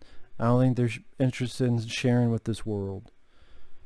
So then again, why, if they have space, aren't there probably billions of planets that have nothing on there, and you just use one of them fucking things? And Russell Crowe could have done any of the fucking shit?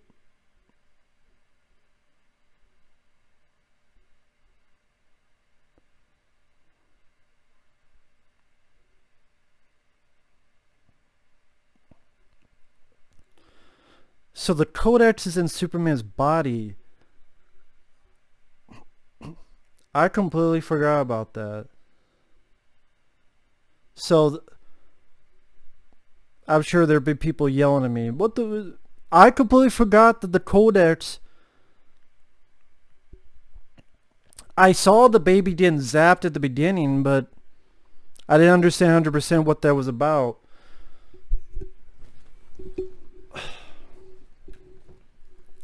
So they literally put it in the baby's blood and cells, the codex.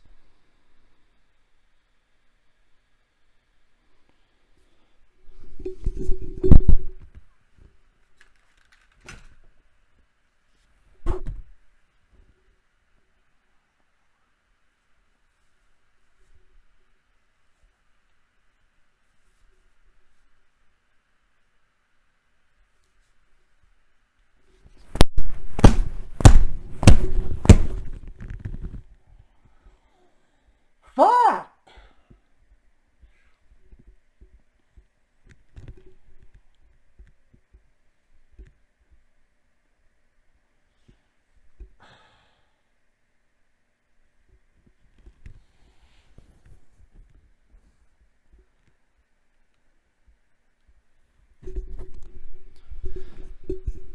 Why would you put that in your son and pretty much condemn him to death, or condemn him to, like, what's he going to do with that?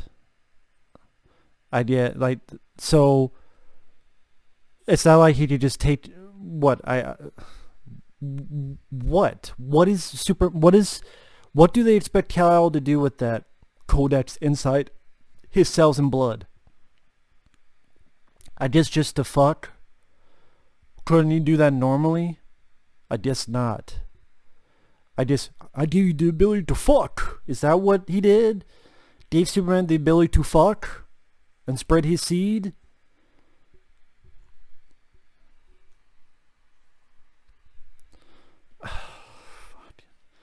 Do I even need the headphones anymore? Is there really any dialogue left for the rest of the fucking movie? For its next 30-some, 40 minutes?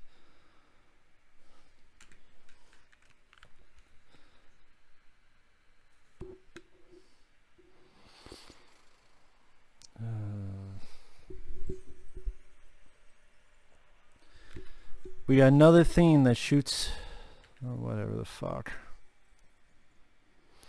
You've seen them one, you've seen them all. I mean, I've seen movies that do similar stuff like this and I've enjoyed, but at this point I just don't give a shit about the story. I don't give a shit about the characters. I don't give a shit about the action. I don't give a shit about this version of Superman. I'm sorry, if you do, cool. I do not. I don't give a shit about Lois Lane. I don't give a shit about morose motherfucker. I just don't care. I don't care. Yes, they don't go into the planet. They don't colonize. Pretty much the same, almost the same shit they did in Independence Day Resurgence. Well, here they're turning Earth into Krypton.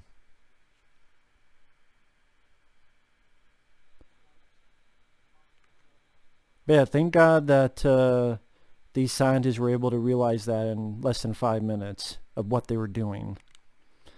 I mean, I would assume they're going to blow us the fuck up, or they're going to take our resources, we're going to die. No, they're turning the plan to Krypton. Again, thank God they noticed, you know, again, within 5 minutes they knew the plan.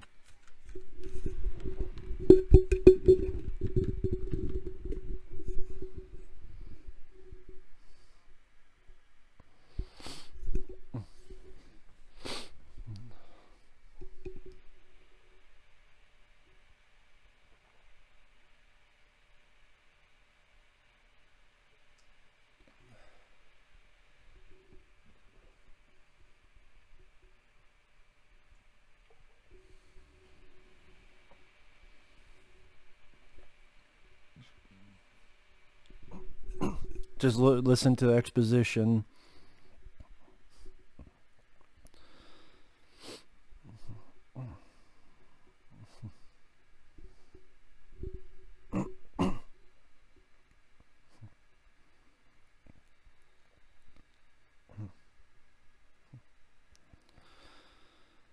I just don't. This.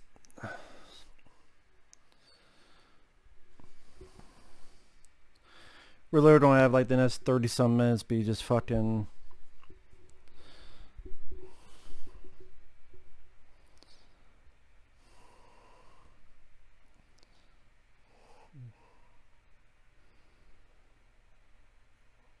I mean, fuck. This is coming from a guy. I like some Roland Emmerich movies. But I like John Cusack in 2012. I like Will Smith and Jeff Goldblum in Independence Day. I don't mind Dennis Quaid and Jake Gyllenhaal in fucking Day After Tomorrow.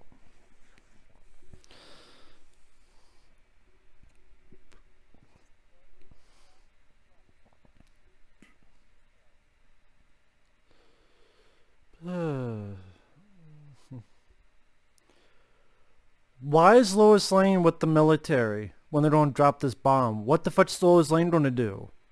Spit at them? Throw her tampons at the thing? What the fuck is Lois Lane doing there? No fucking reason.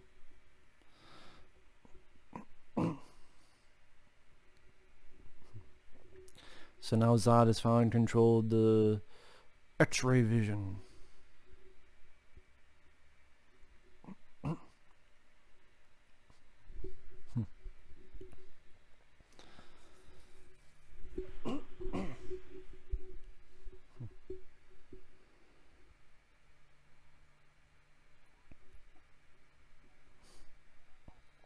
I just don't fucking care.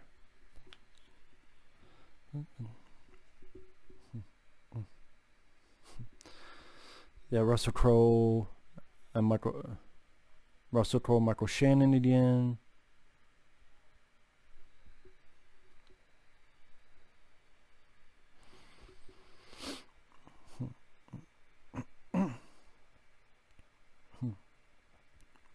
Superman trying to get close to the machine and coughing up a storm.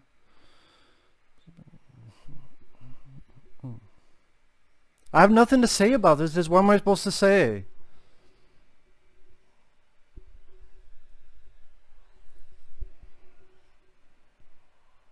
This machine massage a bunch of tentacles and shit.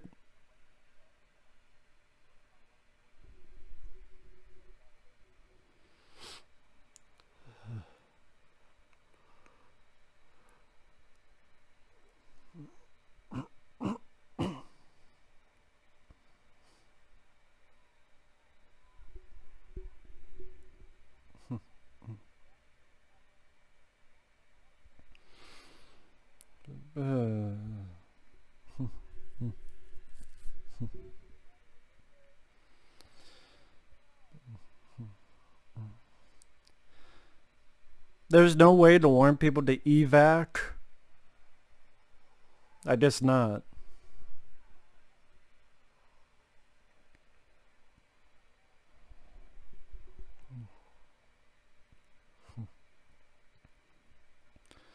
But I don't know, I just...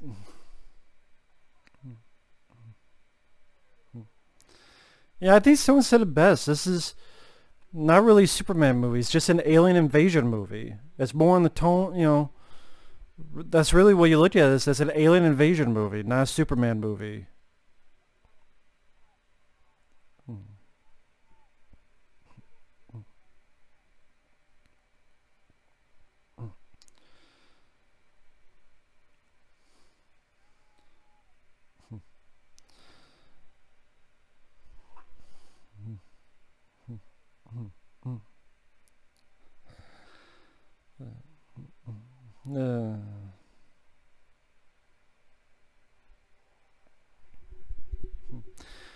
There's not much to say. Just, you know, buildings falling down, Superman trying to fight this one fucking machine.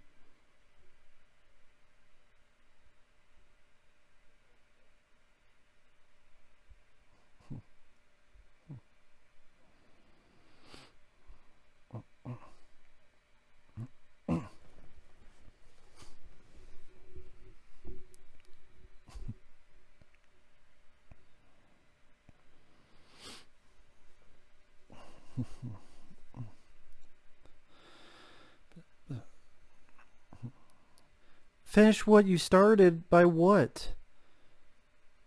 By the second film, which Zack Snyder also directed.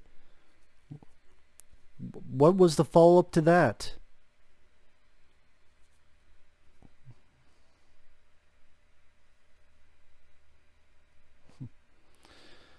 I don't think they ever mentioned this Codex thing ever again.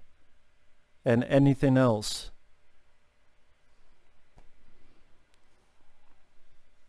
Zack Snyder, you're directing Justice League, at least portions of it. You're directing Batman v Superman. Why the fuck did you even bring this Codex thing up in the fucking first place? And you do nothing with it.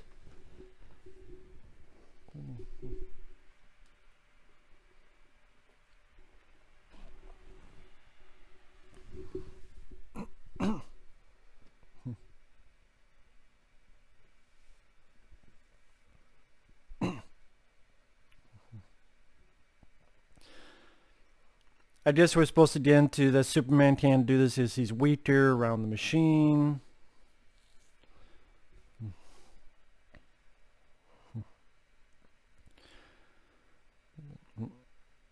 I just can't be excited about...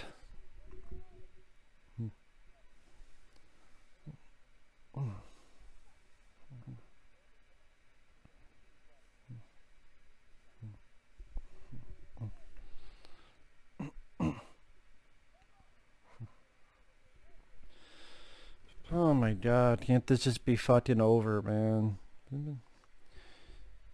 Yeah, none of this is going to remind you of 9/11, right? None of this.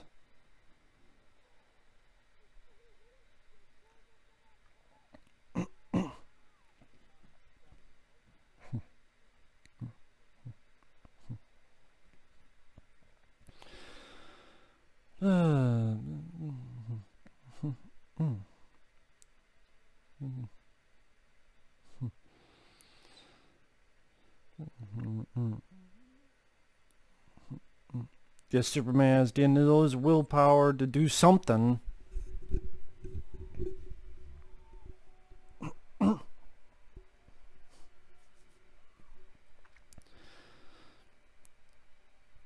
Hey, all those other people dead, but I hope Perry White and those two random people I don't fucking know will survive.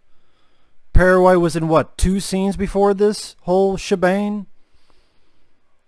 Oh man, hope they make it, even though I don't know most of them who the fuck they are. Like, who is this lady? I know that's Laurence Fishburne.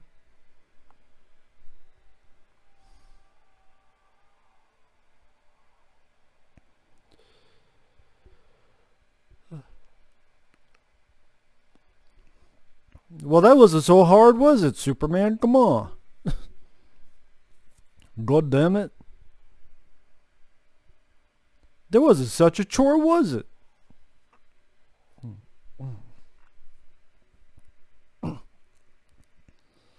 He did it. He doed it. He doed it and he did it.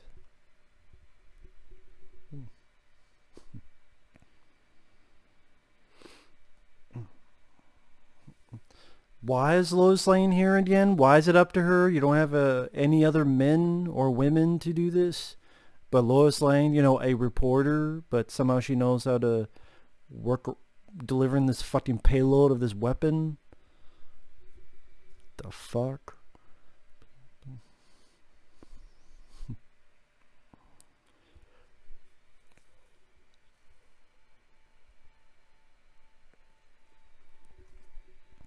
That shows my reaction to this fucking thing, man.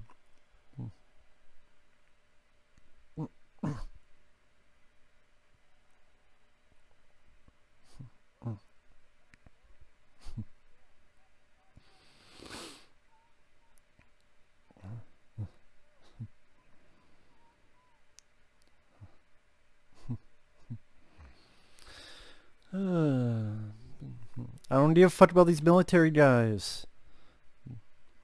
I have no reason to care.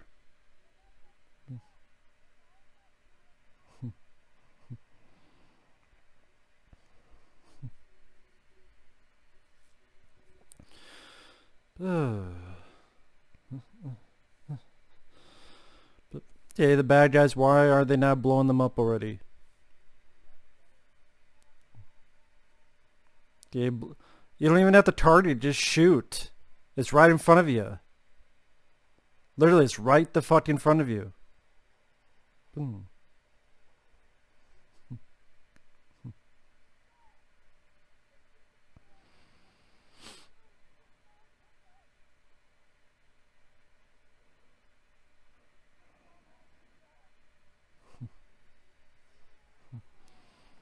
Krypton had his chance. Krypton had his chance, so this whole code that's being in your blood was fucking pointless. It was pointless. Should have just destroyed the fucking beginning. Russell Crowe should have just destroyed it in the beginning. So what was the fucking point? What was the fucking point? This is all fucking pointless. Goddamn pointless. If you destroy the beginning, Russell Crowe, none of this shit would be fucking happening. So the reason this is happening is because Superman's real parents were fucking idiots. It's like his foster parent, Costner, was a fucking idiot. Maybe that's why this Superman is a fucking idiot. And Lois Lane is a fucking idiot. And Zod is a fucking idiot. Every person in this fucking character in this fucking movie is a fucking idiot. Idiota.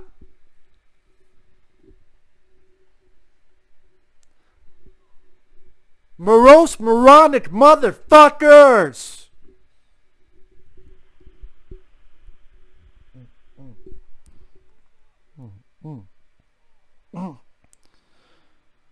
Why don't you just drive through the entire fucking ship? Why are you going one by one? We've seen that they could just go through an entire fucking ship. Just do that. Why are you going so goddamn slow? Just go choo choo choo.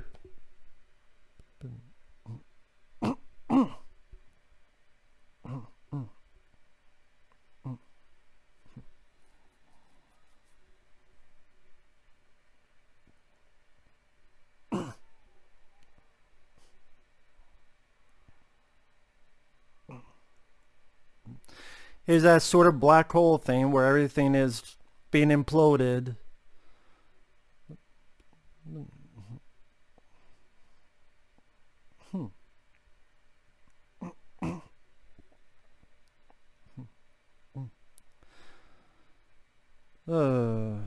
This is CGI clusterfuck, man. Orgasm.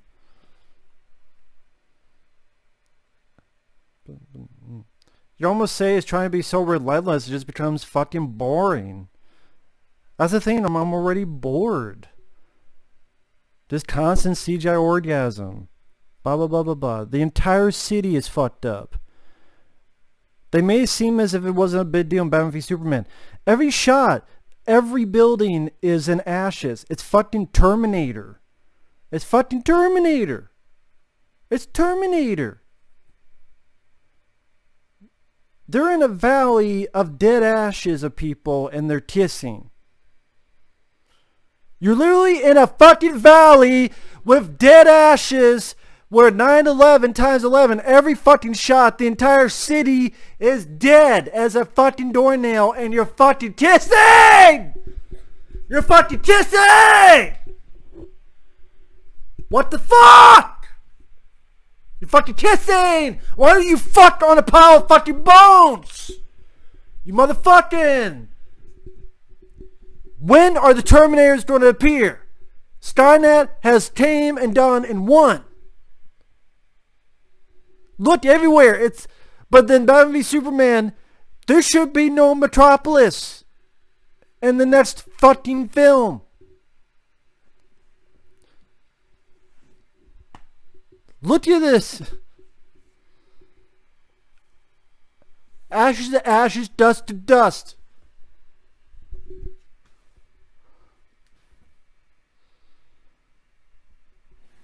We're kissing someone in the middle of a fucking crater of dead ashes and assholes.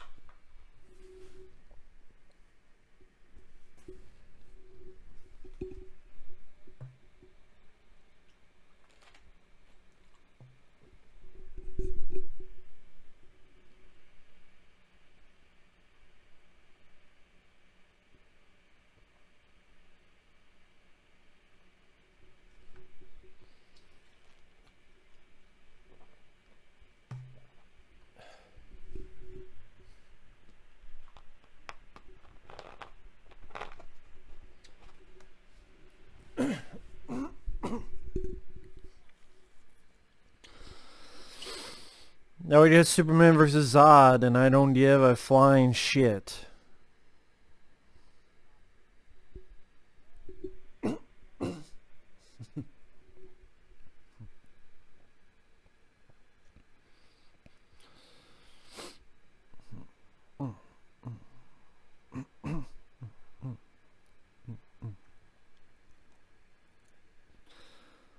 You might as well go through that building because there's nothing fucking left in there anyway.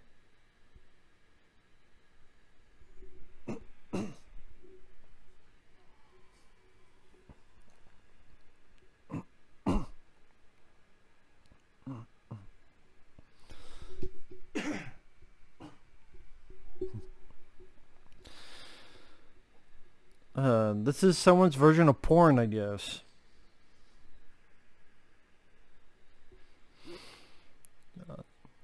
All this stuff being destroyed and CGI glory.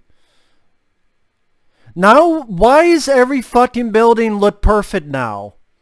We were just in Terminator land.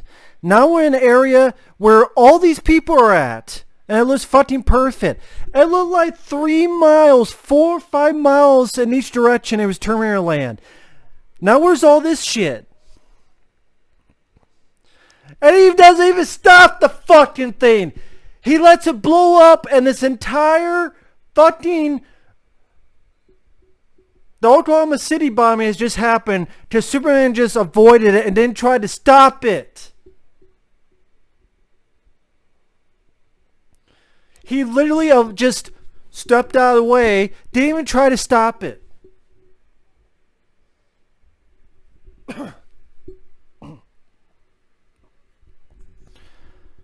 I guess he didn't think the city was destroyed enough. No, I'm not even going to try to stop this fucking thing.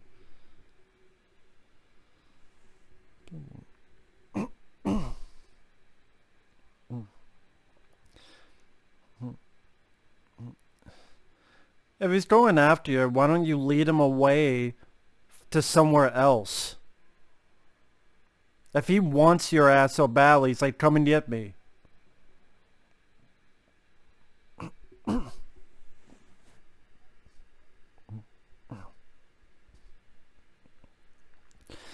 don't give a fuck, Zod. Shut the fuck up. With your fucking goatee, you shove up your fucking ass and give your asshole a tickle. Give a flying shit.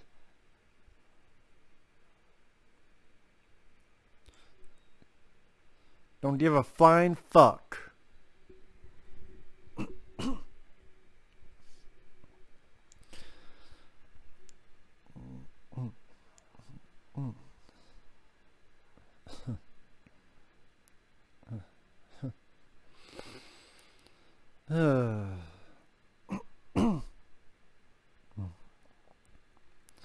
Hey, you didn't have much punching in Superman Returns. Don't worry, you don't have a shitload of punching in this movie.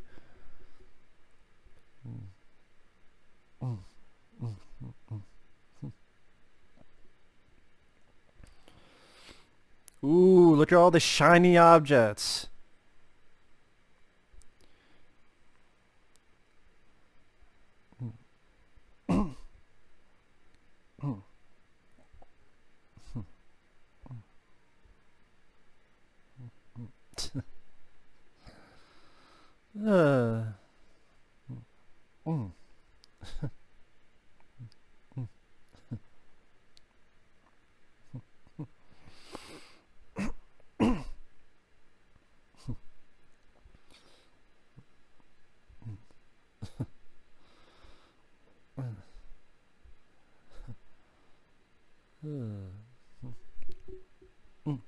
Think that's supposed to be Bruce Wayne's satellite.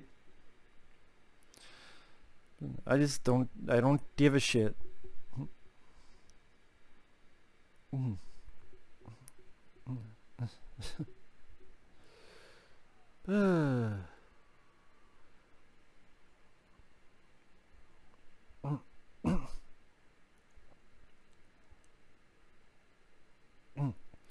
Oh, okay, yeah, this is where the random people, they just stay there and don't do anything and just decide to stand.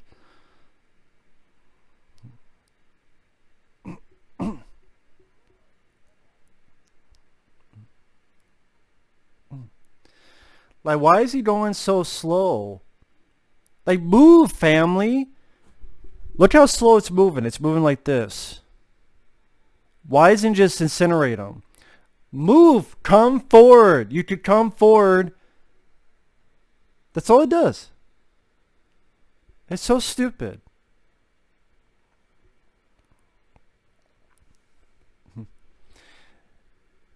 And that's so stupid. It's moving so slowly and they're just standing there. They just leave, get the fuck out of the way, duck, move forward, do anything. Do anything.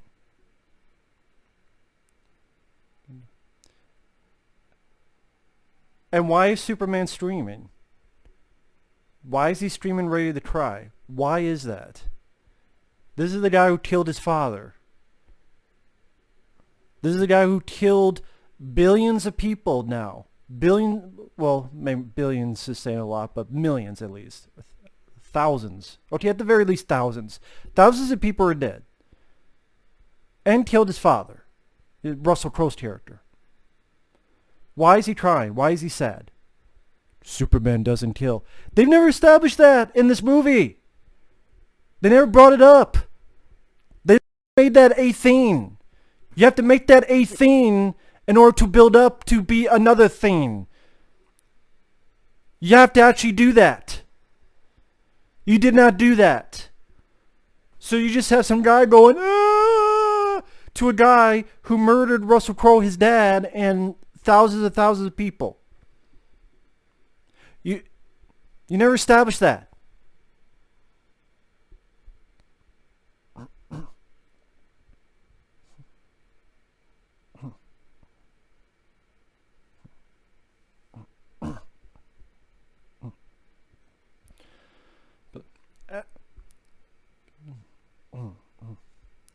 And now Superman just destroyed a fucking surveillance drone. You ain't watching shit. You ain't watching shit, pal.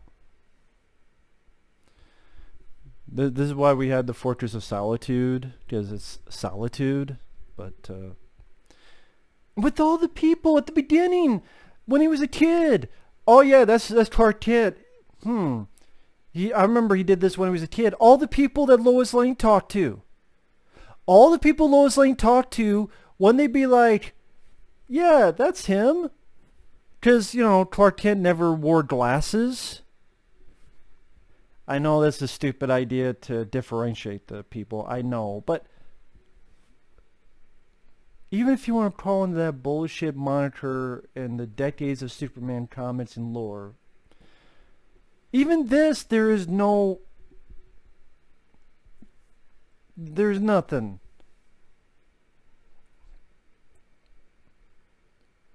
I mean,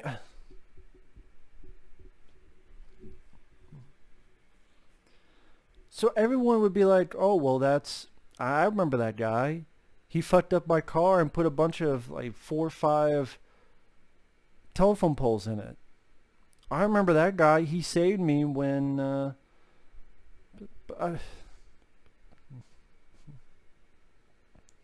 remember when we were kids and he did this. Just people forgot really quickly, I guess. Everyone just had fucking amnesia about it, I guess.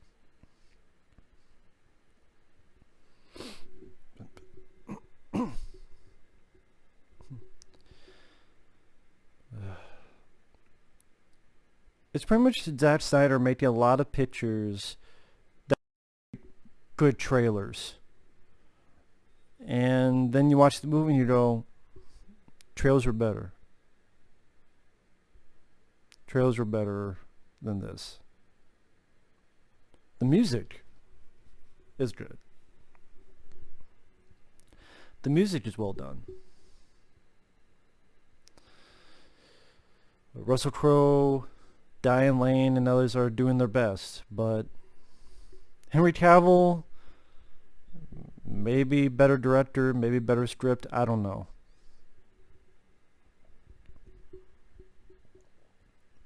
But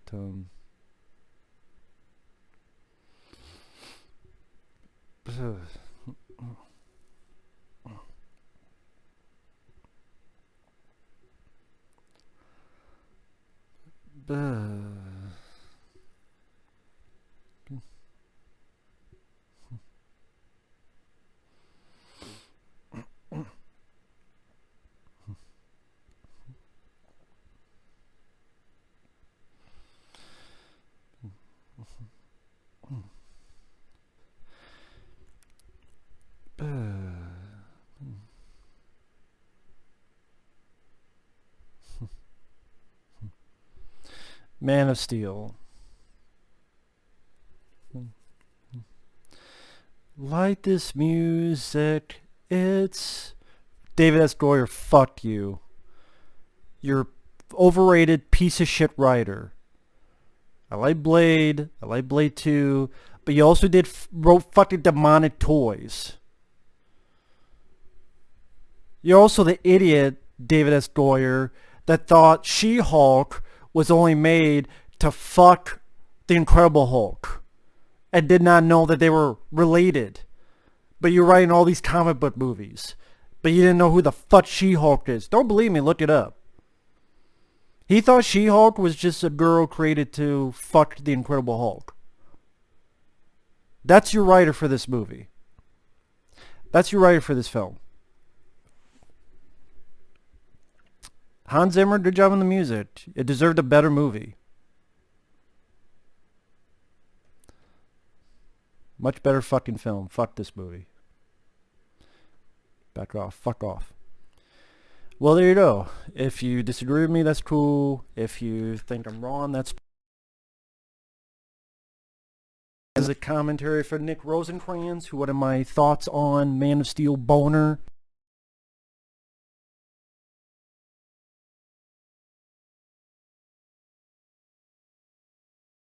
My original rant should still be up, and I'm going to leave it up, because most of my points still stand. In retrospect, can I consciously say he doesn't save anybody? No, he saves a handful of soldiers, some people at the beginning of the film, to be fair. Henry Cavill, was he die off on this film? No. To be perfectly fair and honest, no. But I think the script and the director did not do him any favors. It really didn't. The music by Hans Zimmer is good. I mentioned, some of the supporting, but the characters are given nothing to do.